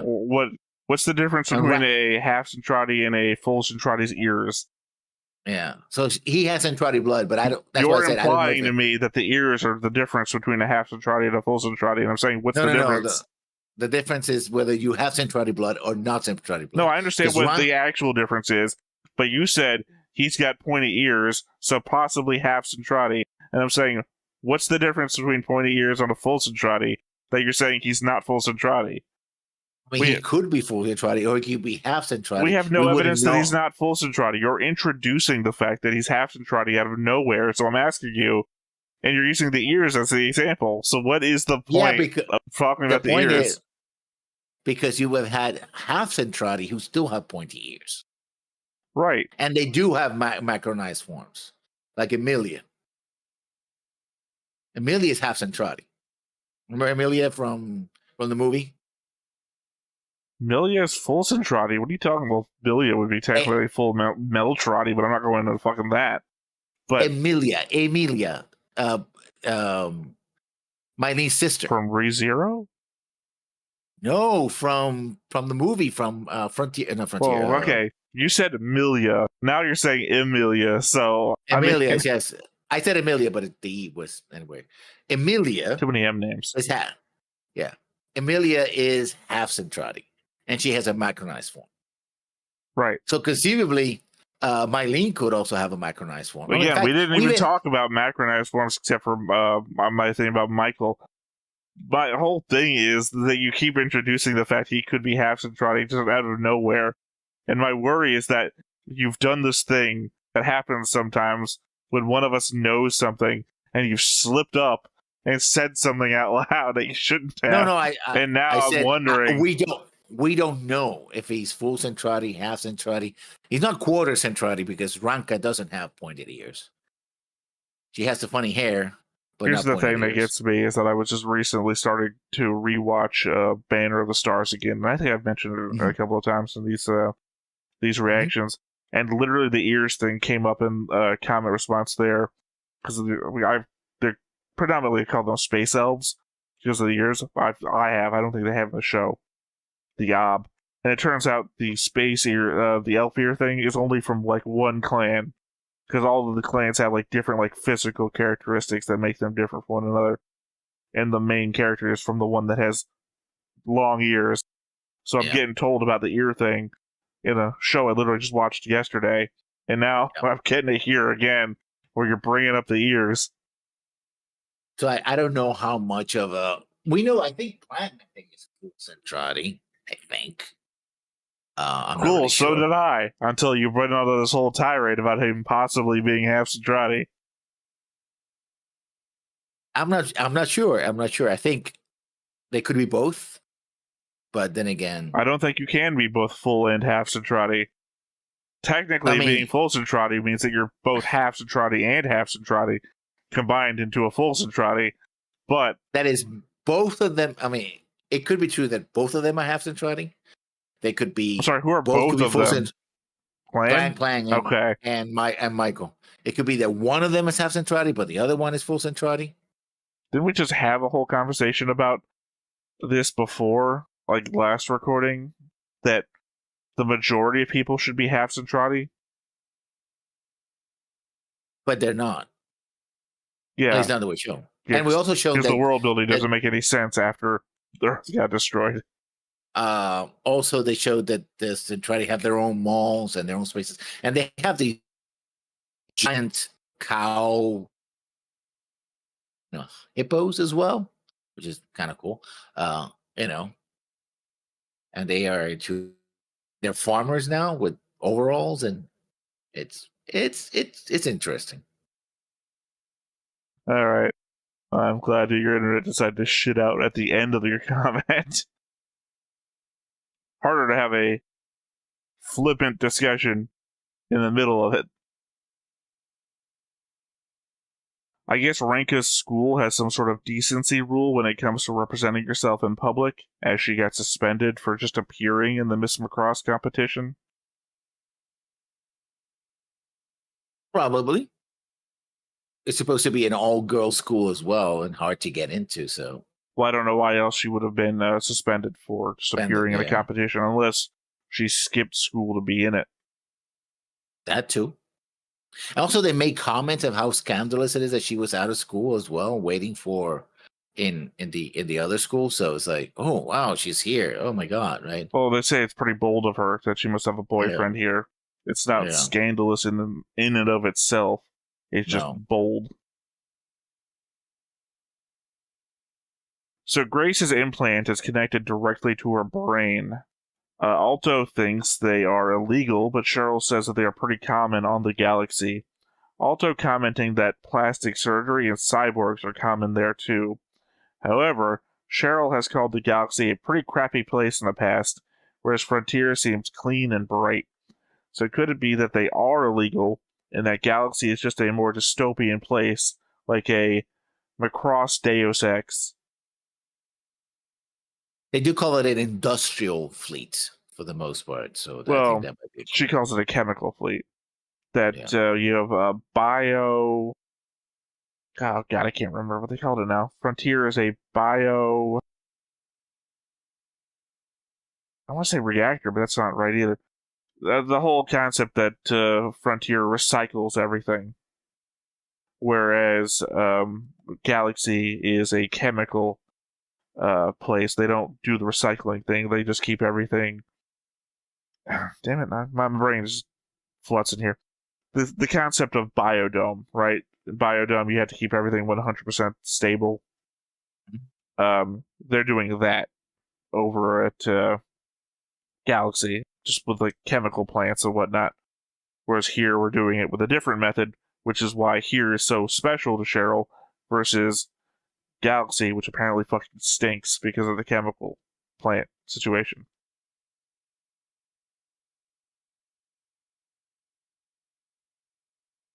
Yeah. Remember to hit me with those gas or things so you don't have anything to say. Otherwise, you've got resting question face, is what I want to call it. You look like you might be thinking about something. It would be faster if you hit me with like a 1 second yeah right after I say something you have no thoughts on than me worrying about how long the wait should be before I keep going. Go ahead. There are no Centrati on the Macross Galaxy, which is interesting. Up until now, we've only seen mixed ships and Centrati-only ships. The last human-only ship that we saw was the SDF Macross itself. I think she says there are no macronized Centrati. Nope. I think they're all micronized. Nope, she says there's no Centrati on the Macross Galaxy. Because we know 7 was mixed. We know that 5 was all Centrati. So That's why I just said. We've only seen mixed ships and Centrati-only ships. Yeah, the last only human ship was the SDF Macross that we saw, anyway. And that didn't last long. Well, actually, it lasted 40 episodes. Milia doesn't board the ship until like right near the end. So and the spies. Well, and the defectors. Are you counting tourists as members of the ship? Because I don't think literally the spies are not even supposed to be there, so I don't think we count them as being part of the ship. I guess when the defectors show up, that's really becomes a mixed ship. Well, like Milia is like one of the first. I mean, because Extol is just on there telling them shit. He didn't become part of the crew. But they also remember the spies eventually become defectors, so that's when they becomes a mixed ship. I don't remember what happens first, the defectors or Milia and Max. No, Milia and... See? I think... See? Even you have to think about it. The defectors come first because Milia is actually watching the battle in a micronized form, and then she has the fight with Max. So the defectors come after the battle.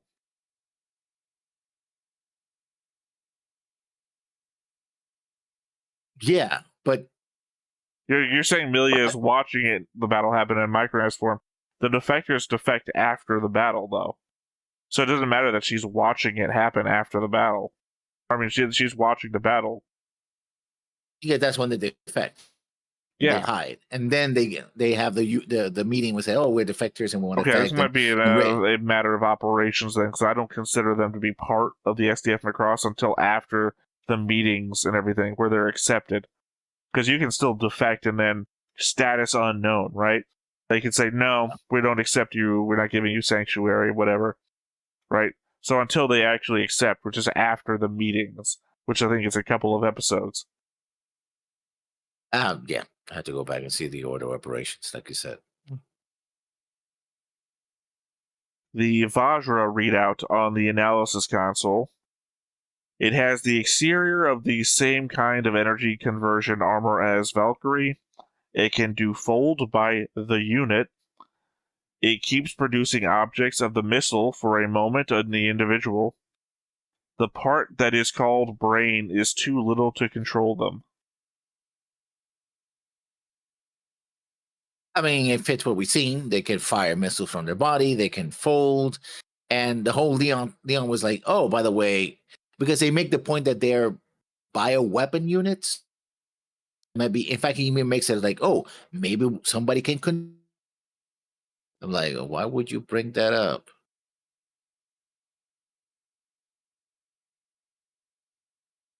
I mean, he literally says that, and everybody's like, No, I know. I know they're called bioweapons. They say it multiple times in the episode. yeah. Sorry, you froze there, whatever the hell Leon was saying, and I was just like, didn't know if I Okay, caught the no. whole thing or you were in the middle. I don't. Leon basically was saying that somebody could get control of them, and everybody sort of looks at him quietly, like, "Why would you say that?" Well, no, he didn't say somebody could get control of them. He said that they don't have developed enough brains to control themselves, and someone else might be controlling them. Yeah. But thank you for telling me what Leon's up to. You're throwing that out there.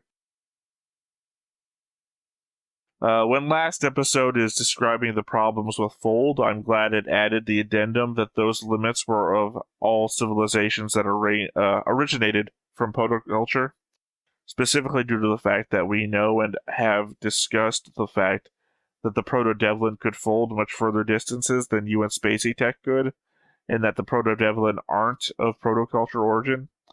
I mean, it would also seem to imply that the Vajra won't be either.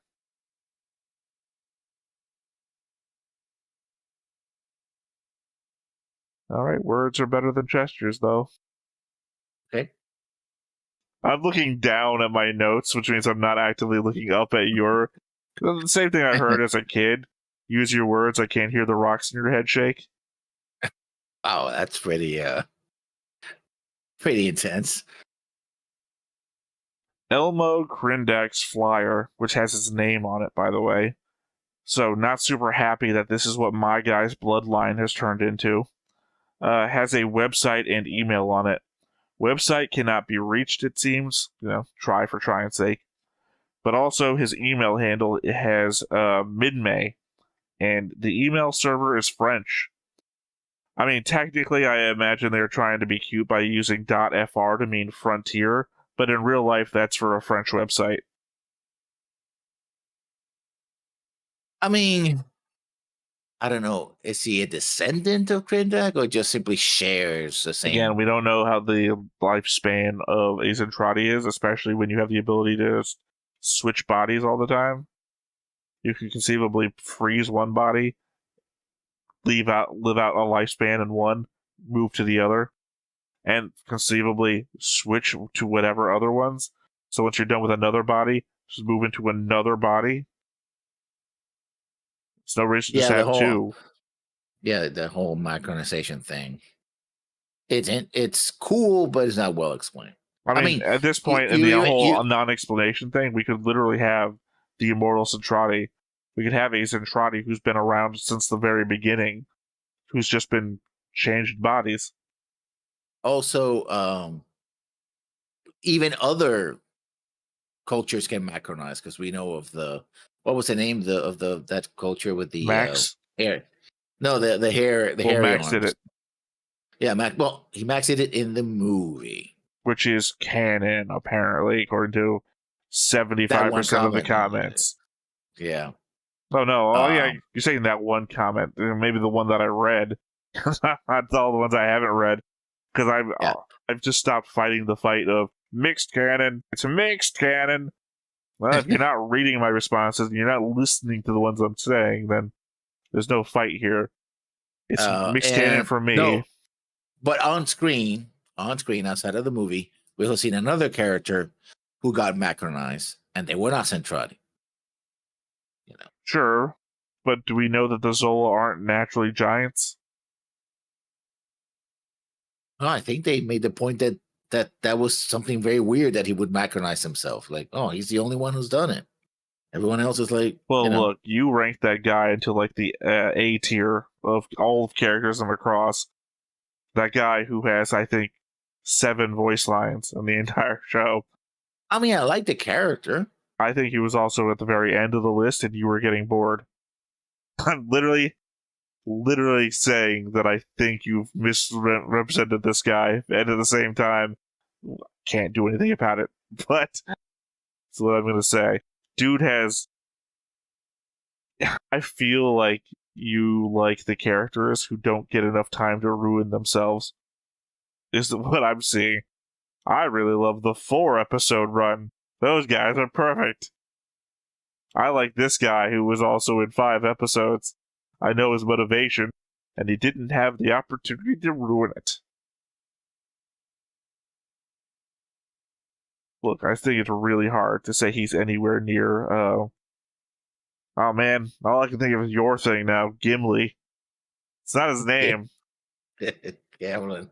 Gamlin. Not Gamlin. I don't think he's Gamlin, anywhere near Gamlin. Like, characters who can go the whole length and not ruin themselves have to be better. Yeah, but remember that the classification is whether they're visually distinct, etc. And so, I know. Rag, I've created a thing, but I don't think he's visually distinct either.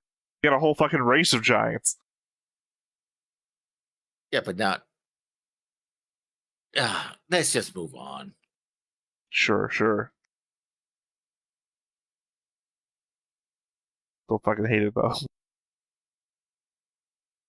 I think I'm still right about the Ranka and Cheryl connection. Cheryl doesn't remember her mother's face and has no family on the galaxy. Ranka has no family due to the Vajra incident. Either of them singing seems to set off the Vajra. The Name bloodline could still be doing some weird shit even in the future. Could be.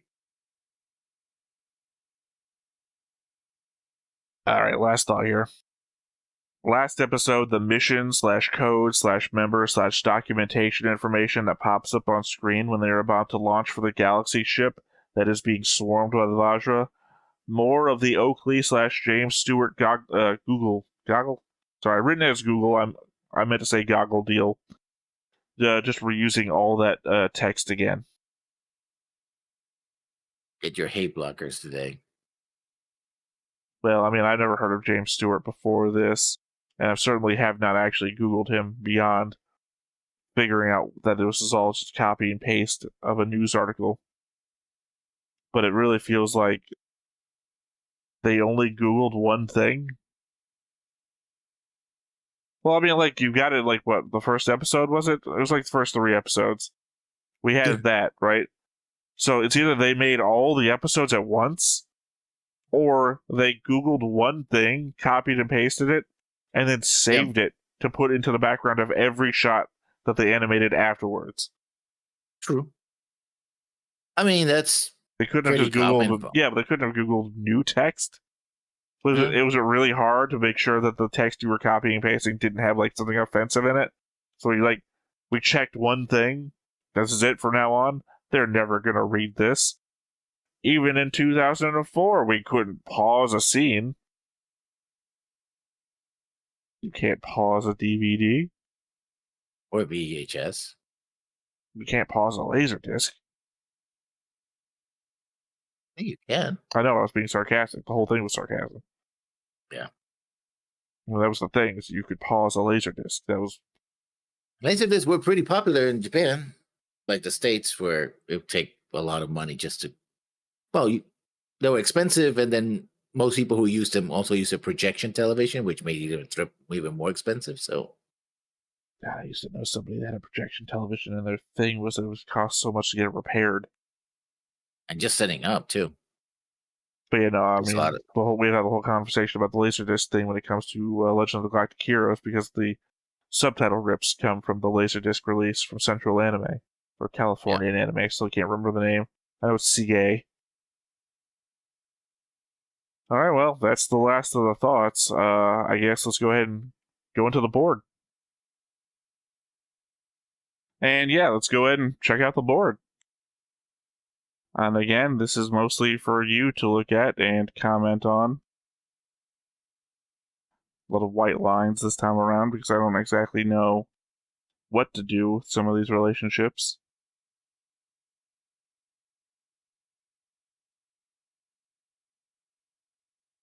This was not as complex as the Legend of Galactic Heroes, for sure.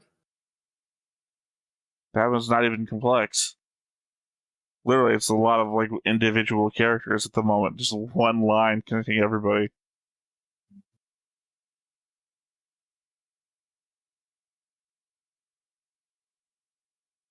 At the very least, it now has more lines connecting it to upper or past shows.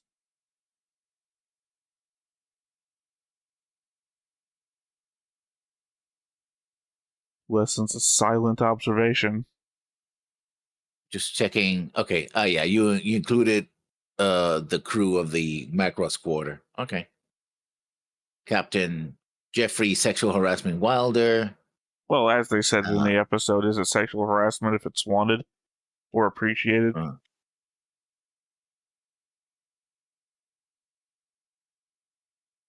But you got her full size version. I'm assuming you're talking about Clan. Yes. Miranda Marion, Elmo Kridanik. Okay, Elmo. That's yeah, Fairy Squadron here with Raramia, and Nene.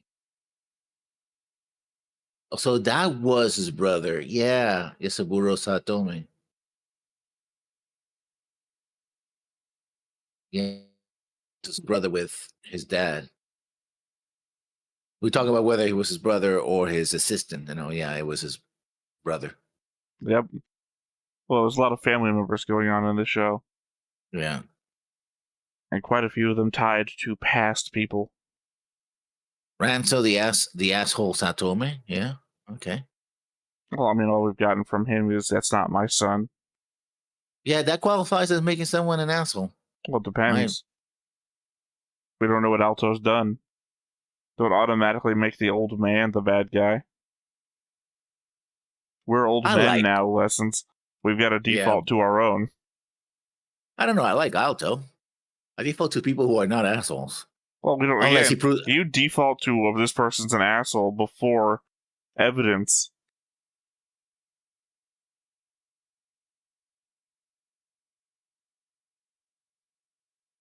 I want to read Miranda Merlin, but it's Miranda Marin. Well, it's a name we already know. Yeah. That's by the blue line that comes off of her. To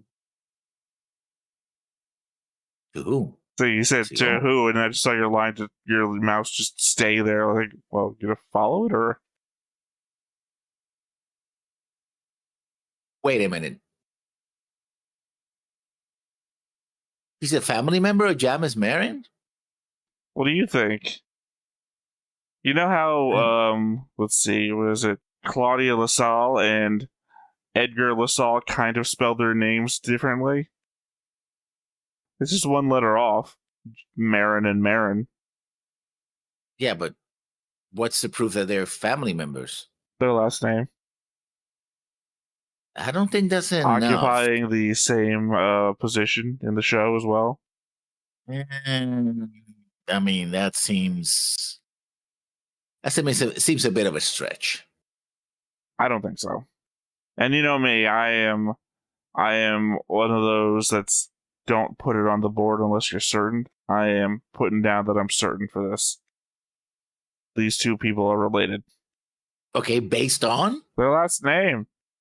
It's not even the same spelling. It is. It's like literally one R off. It's the same as putting a space between LaSalle and LaSalle. We agreed that Edgar LaSalle was connected to Claudia LaSalle. Literally, it's one marker off, which is the same as everyone else. No one else on this board has anywhere close. If you're not like 100% on. Yeah? Yeah. Nah, I don't think so. Well, make your own board. That's all I'm gonna say. I was just saying that it takes a little more than that. This isn't a boardocracy. This is a board-tatorship. Okay. Oh, it's your board, but I'm gonna have to put a hard disagree on that one. Okay, well, everyone can tell us next year if they disagree with me when this hits YouTube. I believe these people are related. That Janice Marin is not a nothing character. That she mattered in the long term of things. She went on, had a family, who then followed up in their footprints or footsteps, of entering the Miss Macross pageant. And got their long-standing vengeance by winning the Miss Galaxy, Still Miss Macross. Miss Macross Galaxy, yeah. Well, no, it would be Miss Macross Frontier, but it's also just Miss Frontier, Macross. Yeah. They don't apparently change the name for where it's happening. Although I do have notes later on about a bit of a confusing bit as related to a different character and the Miss Macross pageant. And no, it's not about Rinka either. They do add the Frontier to Miss Macross. Nope. So. Nope, they just call her Miss Macross, even though essentially you assume every ship or every fleet has its own thing. I just want to point out now, because I can see the lights jumbling in your glasses reflection, that you might be looking shit up. If you were not willing to look up the Marin thing, I'm not going to accept whatever you're about to say about the Macross thing. Especially when I only work off of memory, and I'm not looking things up.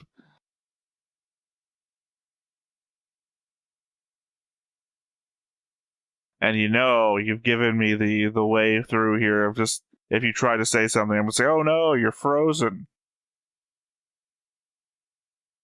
Didn't hear anything.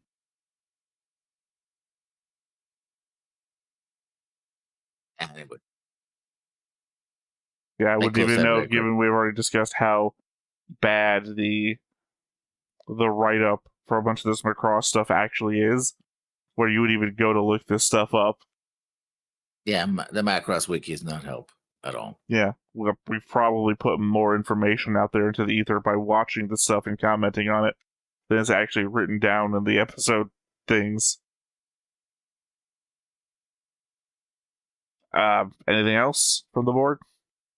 Nope. All right. So let's go and get into it. But before we get started, make sure that you hit the like button, hit that subscribe button, comment down below to feed that algorithm. On top of all that, if you want to watch more shows like this, unfiltered, uncensored, and uncut, as well as some early access stuff, you can check it out over on the Patreon. It's just $5 a month, but hey, no pressure. There's zero pressure in order to do that. It's just a little bit of extra support, and it would be greatly appreciated.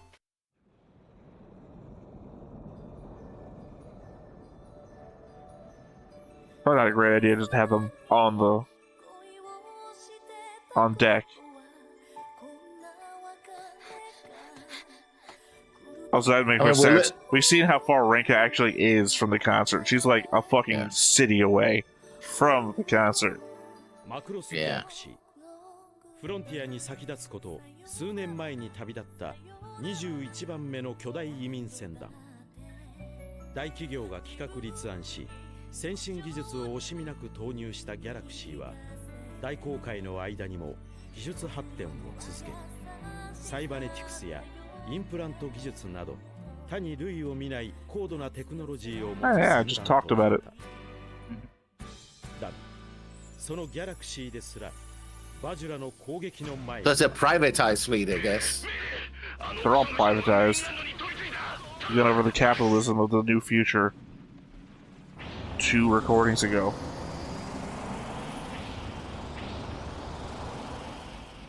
船体各部異常なし、デフォルト成功です。本艦前方022ダルフィムおよびカイトスの反応確認。映像出ます。ひどい。艦長、我々の任務の第一は残存艦の救援ですが、それと同等、あるいはそれ以上にバジュラに関するデータ収集が That's something I didn't pick up on the first time I was watching. How heavily they imply that Bobby is gay. Oh yeah. Didn't read to me. そう取っていただいて結構です。微速前進。心得ておこう。全艦戦闘準備。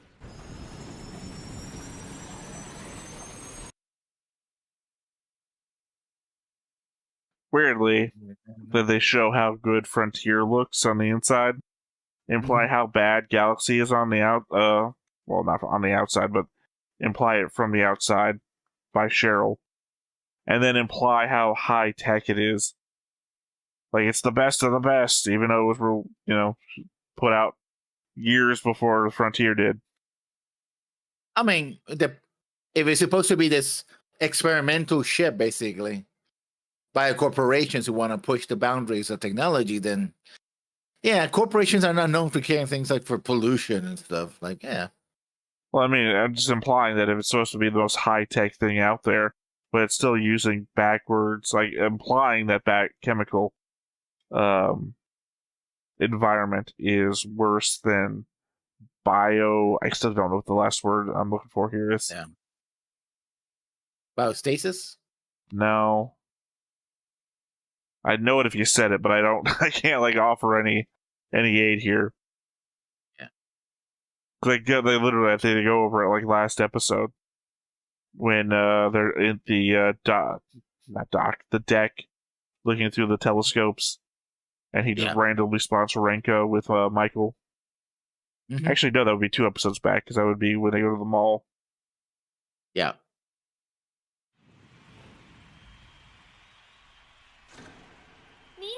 The episode also Cheryl said that she... No, there's kids in the audience. Don't start culturing. We know what that means to Zentradi. Bombzim says we'll culture later. 短い間だったけど、フロンティアの人たちに出会えてとっても良かったわ。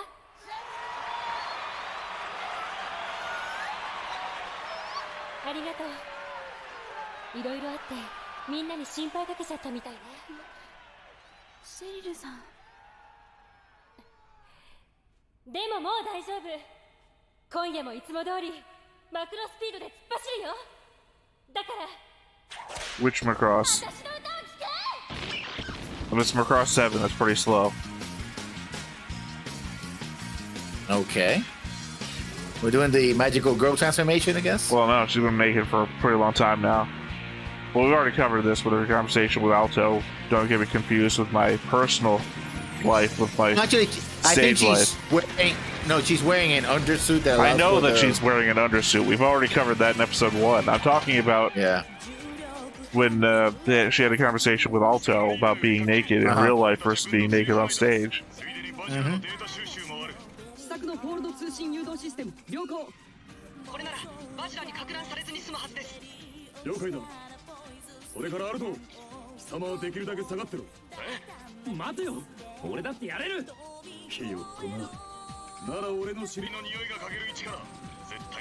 It's the thing men say to one another. Yeah. Oh, there you go. He's in Macross 7.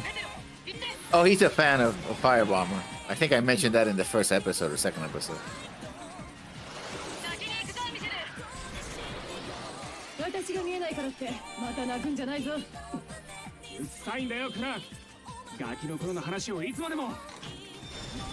Oh, there you go. A confirmation. They know each other from their kids.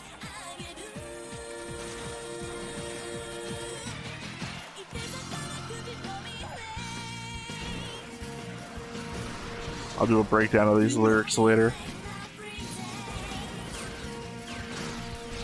We certainly lean hard into the English, though. But the lyrics don't make a lot of or any sense at all when you read them. Yeah.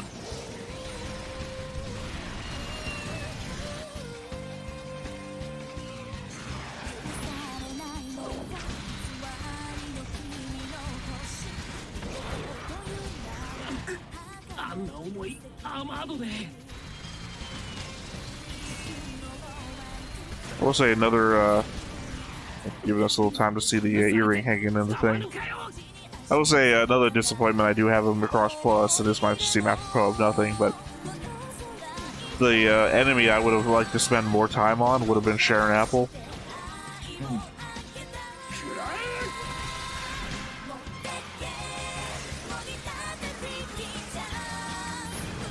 You know, when the internal Macross technological enemy versus another alien race, it would have been a enemy of our creation rather than evolution.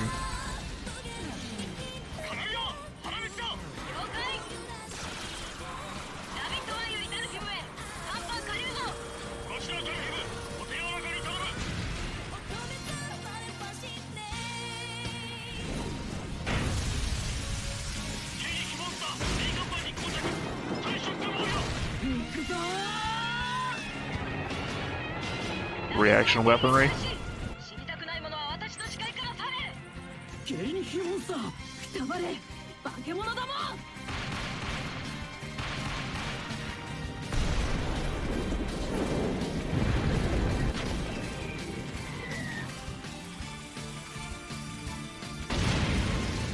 Yeah, reaction weaponry.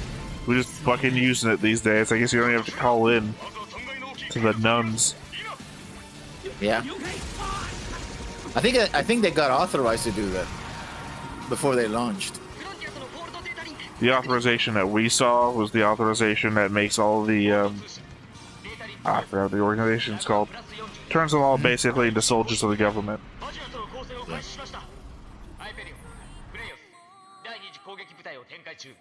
カイトス損傷率 45%、 負傷者多数、救助部隊を最優先で送れ。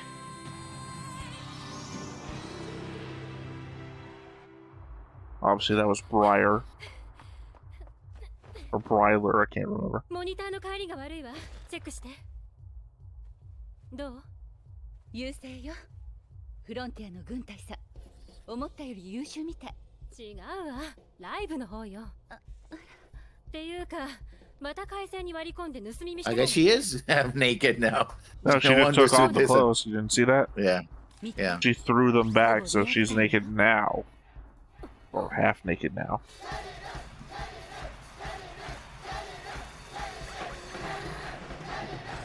ナルト君、どうして来ないの？こんなに素敵なのに。お兄ちゃん？ 俺だわ。本当は直接言うべきことなんだろうが、ちょっと言いにくくてな。仕事だ。今日は帰れない。お仕事？ So you just sent a delayed message? So how are you unaware of where they are? Because Michael got the call to come in when you were all together at the mall. 誤解しないで。私が心配してるのはギャラクシーよ。それにパイロットの仕事が戦うことなら、私の仕事は。 Look, literally nothing is off the limits here, Lessons. You saw her, like, Yeah.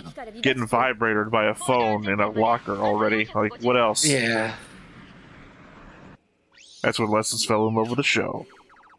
No, that's when his phone fall. We would have freed it earlier.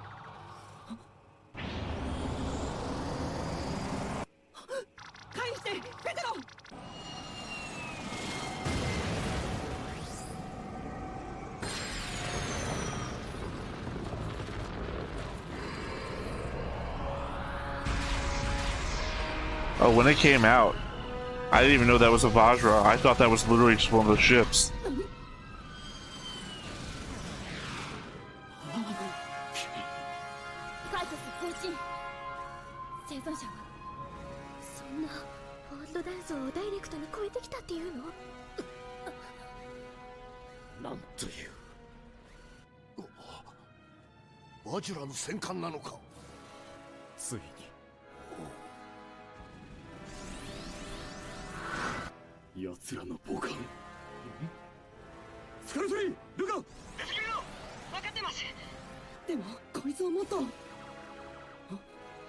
Don't go too far in, I know, but maybe a little closer.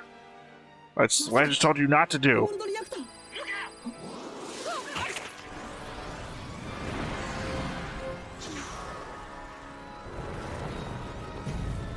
Oh, goodbye, Luca. ルカが敵に食われた。食われた？撃墜されたの。違う。あの船がルカを捕獲して飲み込みやがった。 I did not expect to see the Vajra have the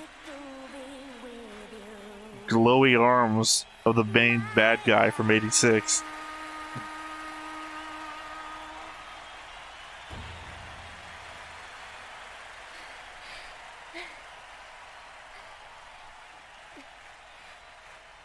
It あっという間だったけど、すっごくいい思い出になったわ。広い銀河の中、また会える日が来るかわからないけど。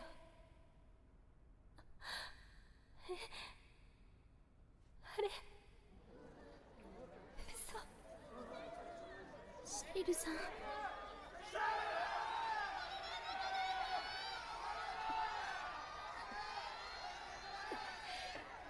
泣くわけないでしょ、この私が。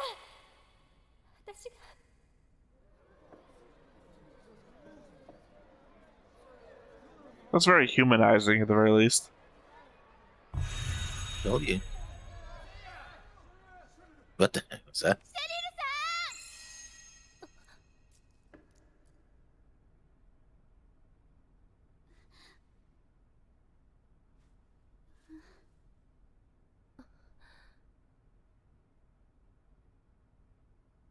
ねえみんな、ちょっとわがまま言わせてもらってもいいかな。この最後の曲だけはある人のために、ある人たちのために歌いたいの。今遠いところで命を懸けている人たちのために。 The anti-Typhoon. 知ってる？シェリルさん知ってて。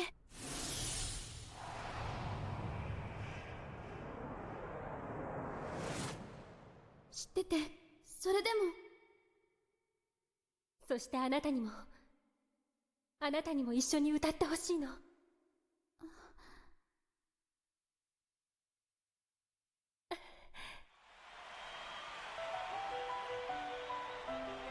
りがとうみんな、愛してる。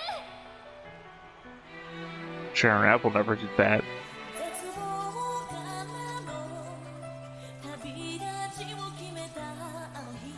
私たちの前にはただ風が吹いてたね。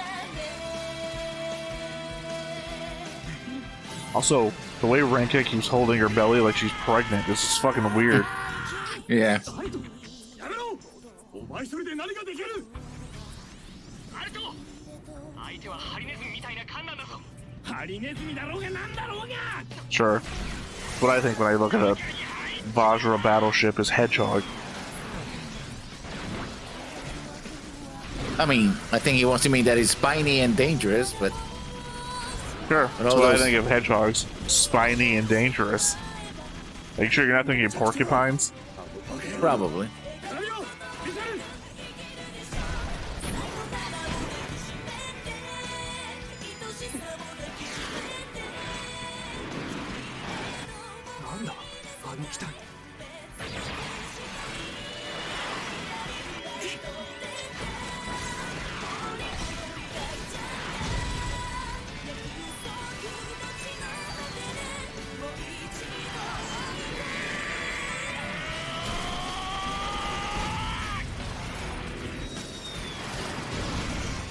Thank God you thought that was gonna work. So what if your missiles impacted, he didn't break through and just crashed? 艦長 Well, 翔さんはやつはノロマですでしょラム。はい、スカル3が収集したデータからシミュレートしました。最大戦速ならこっちの勝ちです。ミーナ君、各部異常なし、改装後初となりますが、いけると判断します。モニカ君、砲撃パターンから回避プログラムを組みました。ナビゲートはお任せください。待ってください艦長。出るのは危険すぎます。パイロットが敵艦内にいるとはいえ。それだけではない。我々が逃げたらダルフィムの乗員は全滅し、おそらくギャラクシーの Also, according to Catherine's practical experience, about a month and a half. Yeah. オーダーは何だったかね。我々にはまだそれを満たす手段がある。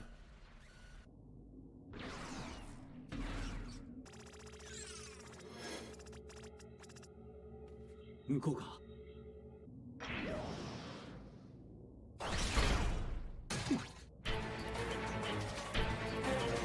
Because Lucas not dead.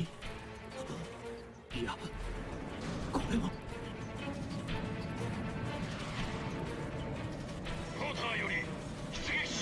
Kind of like Max taking a shit in his Valkyrie. 格闘戦。ついにお出ましか。 We're gonna transform and do hand-to-hand combat.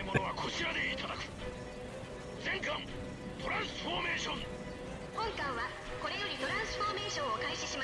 I mean, I always thank God we're not doing it one that has like a city on the inside. Can you imagine everyone getting thrown around? Yeah. I mean, it's what I have expected the 7 to do, but they never did. Well, you wouldn't want to be in like the arms, like whatever the arms section was, because that's doing all of this movement. 足元気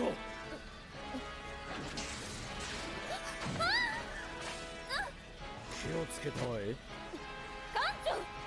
おいこのクォーターがなぜ 400m 中でありながらマクロスの名を冠されているのかいやマクロスでありながらなぜこのサイズなのか思い知らせてやる Okay, Oh, I thought they were gonna pull out like it has another nickname or something. Why it's been given the Macross name, and I'm waiting for what the Macross name is gonna be, not the name Macross.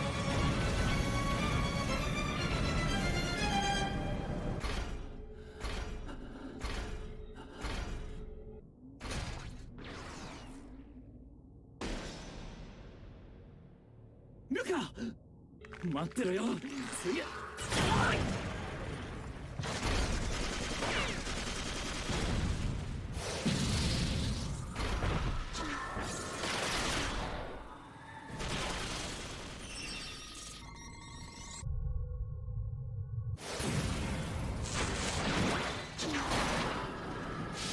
Who was that?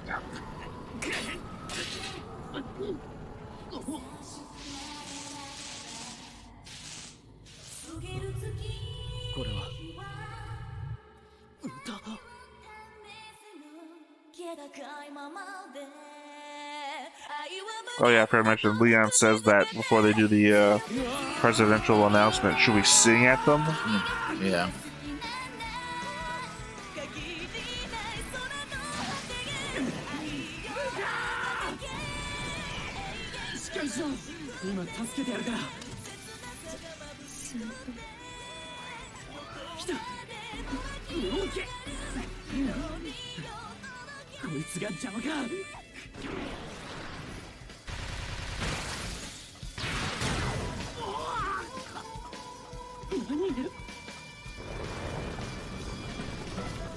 So it's somebody from the galaxy, I assume?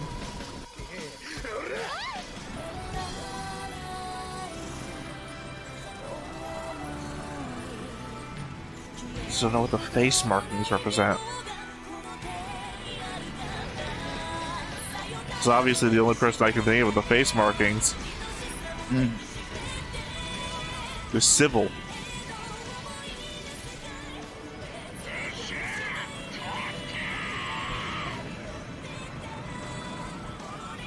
CGI or not, this part is cool as hell. I could do without the CGI though.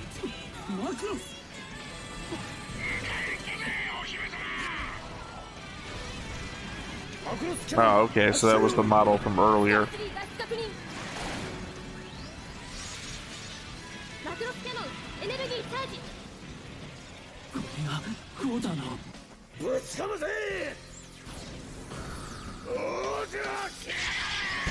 Okay.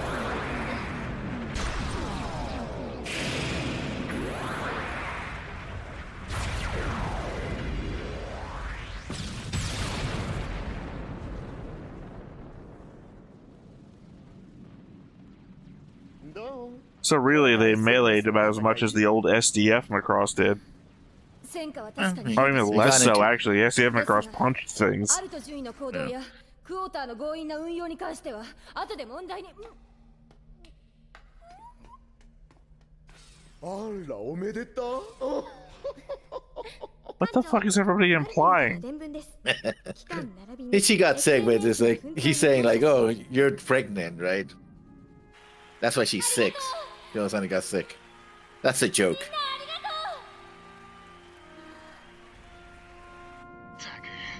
無茶しやがって後でたっぷり絞ってやるだがよくやったアルドあの機体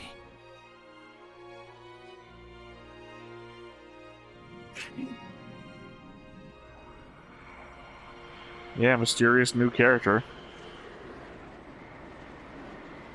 With other backup units.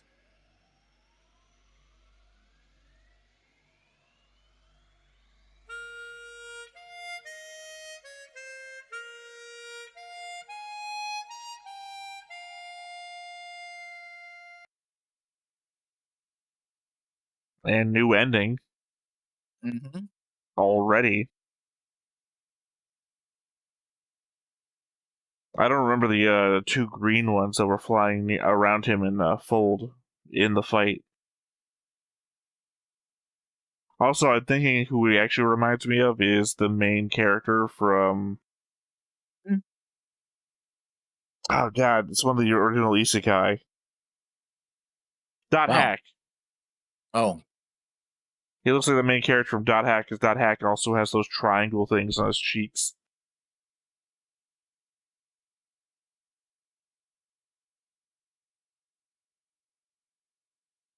So not a lot of thoughts about this episode, huh? I mean, the problem is that this setup, this is a payoff to what the mercenaries can actually do, but also it's setting up a lot of stuff that I can't talk about yet. Right. I mean, you just didn't have a lot to say during the episode either, so that's why I'm like... It was a lot of action, so I was just watching it, you know. Sure. Oh, she got kicked out, so now she's in the new school, huh?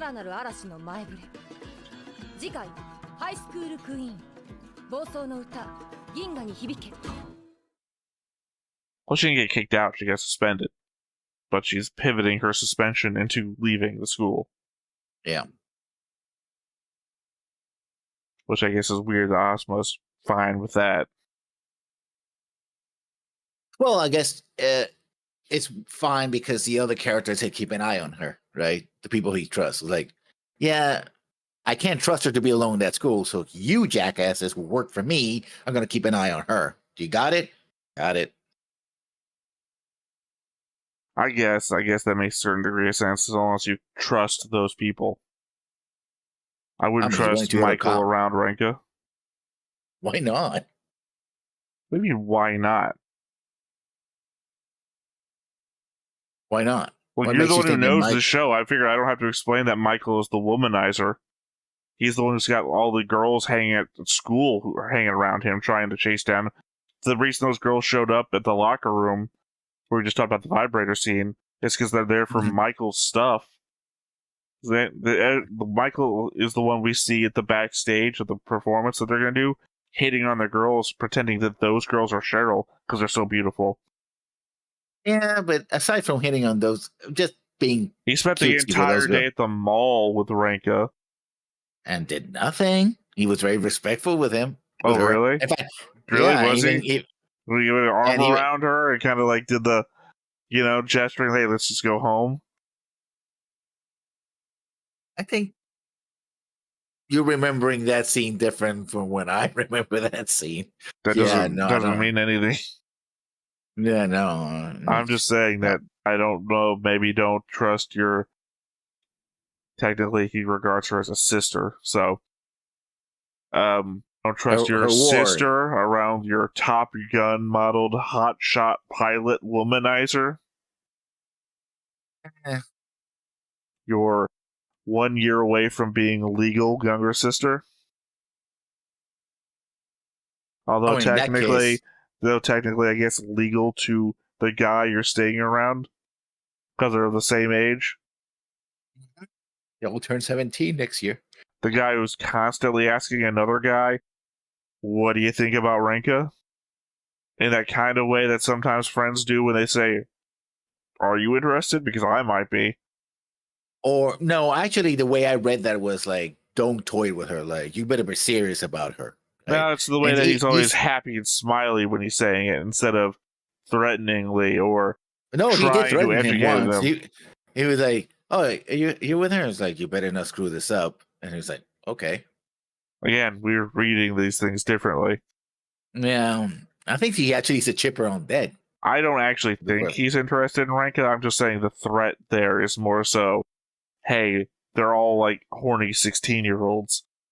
And one of them is literally a well-known womanizer. Don't maybe give your sister some more protection than that. You're woefully ill-prepared for the world, sister. Yeah. Sorry, there was so much more that happened this episode. Then we went off on the whole Michael tangent that I now just like can't remember. Because again, it was a lot of combat. This episode was a lot of all combat, really. But there's also a connection of, you notice whenever Cheryl sang, the earring did a thing. No. You didn't notice that? Well, the thing is that the earring, you're saying, did a thing. For me, it just reflected the light. So there's no indication to me that the earring was doing anything. Like literally, they would cut to the earring when Alto was there, and Alto was like, "Okay, in one time, he even heard the song." You understand that the earring represents good luck between the two characters, so no different than us panning back to the thing that Mylene gave Gamlin. Yeah, but he heard her song through the earring. I don't have any indication that happened. Literally, it's like, what was that sound? Like, Alto goes like, "Oh, what? Yeah, what in the middle of this combat field where explosions are going off all around us." No, when he was inside the ship. Yeah, no, that's what I'm saying. They're fighting outside. Also, there's shit in here that's attacking him. I don't know. Again, obviously, I do rewatches, right? So don't paint me as an idiot in the moment. I'm just saying that I didn't get that indication. Also, we have the fact that we talk over a bunch of shit. If you listen to that guy who showed up in the red Valkyrie, the song that he's playing in the harmonica is Ranka's song.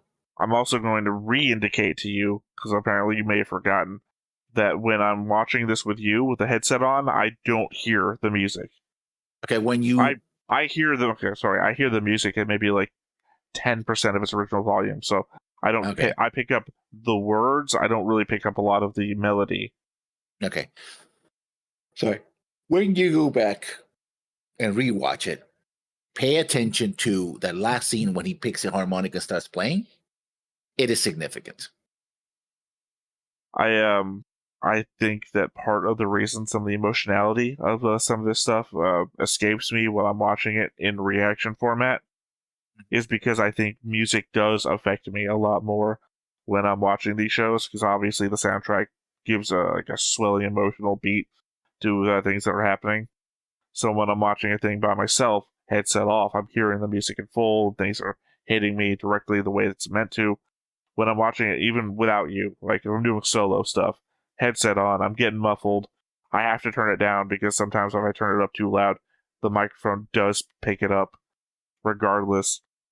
So I have to listen to it quietly and muffled. So the emotional beats of the music fail to register, which can sometimes, if the character's emotion or the storyline itself isn't quite enough, that extra kick the music would give just doesn't get there, which is, unfortunately something I can't get around with the setup that I have. But okay, another aspect of this is that, and this you do actually mention this, was how they're humanizing Cheryl. Cheryl, yeah. Because the first impression we got of her in the first couple of episodes, like, oh, I don't care, that's not important. But then she could still be acting, like she's playing her roles, like, Well, humanizing may have been the wrong word.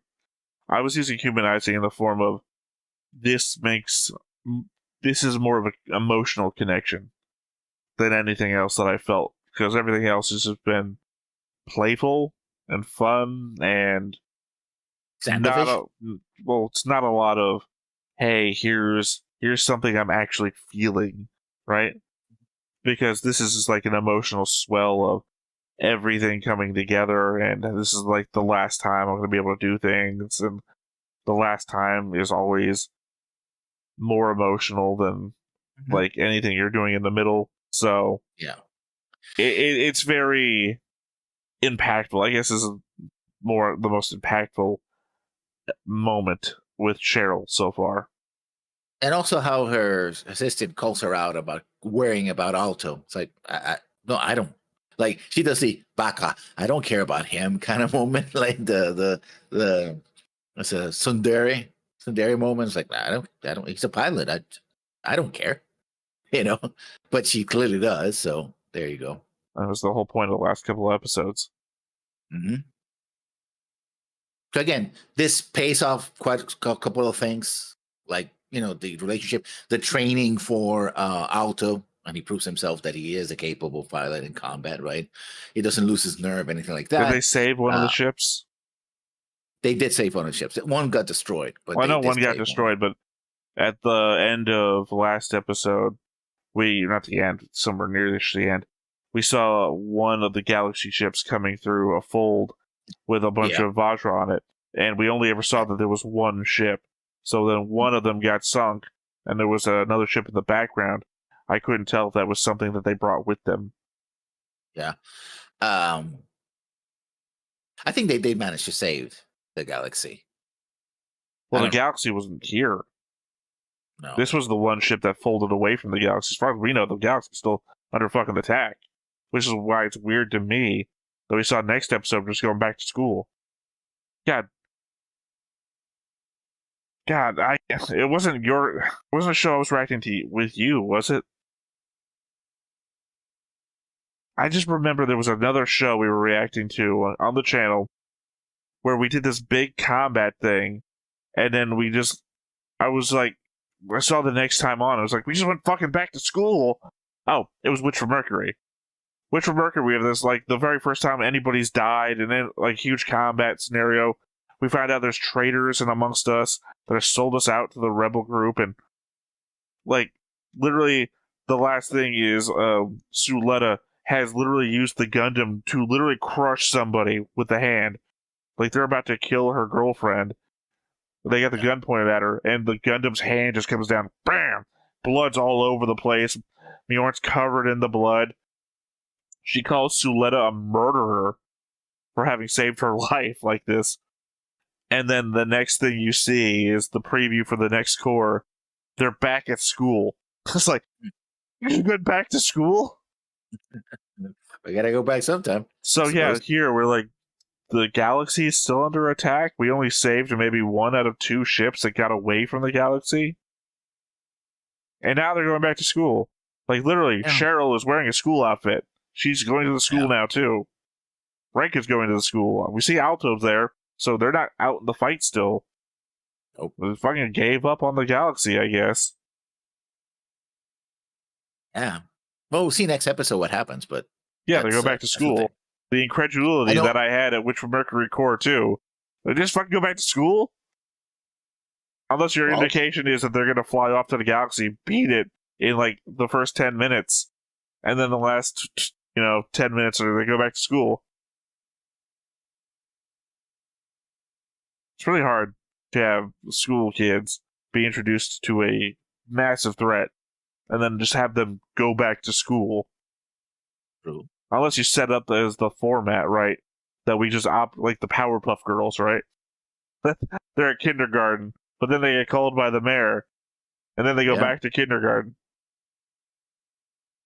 You can't cut school. The Crash Frontier, the Powerpuff Girls of the Macross universe. I mean, that wouldn't be so bad. I actually like the Powerpuff Girls. All right, well, that's going to be your final thought. Because once again, I have been Dana. This has been Lessons. We've been Stone-Faced Reactions. And we'll catch you next time. Bye-bye. Hey everybody, thanks for watching another Stone-Faced Reactions. If you have an idea of another video we could go ahead and watch, go ahead and put it in the comments down below and we'll add it to the wheel. Be sure to like, comment, and subscribe, and let us know what you thought about this video and what parts you liked. And until then, we'll see you next time. Is this too goofy?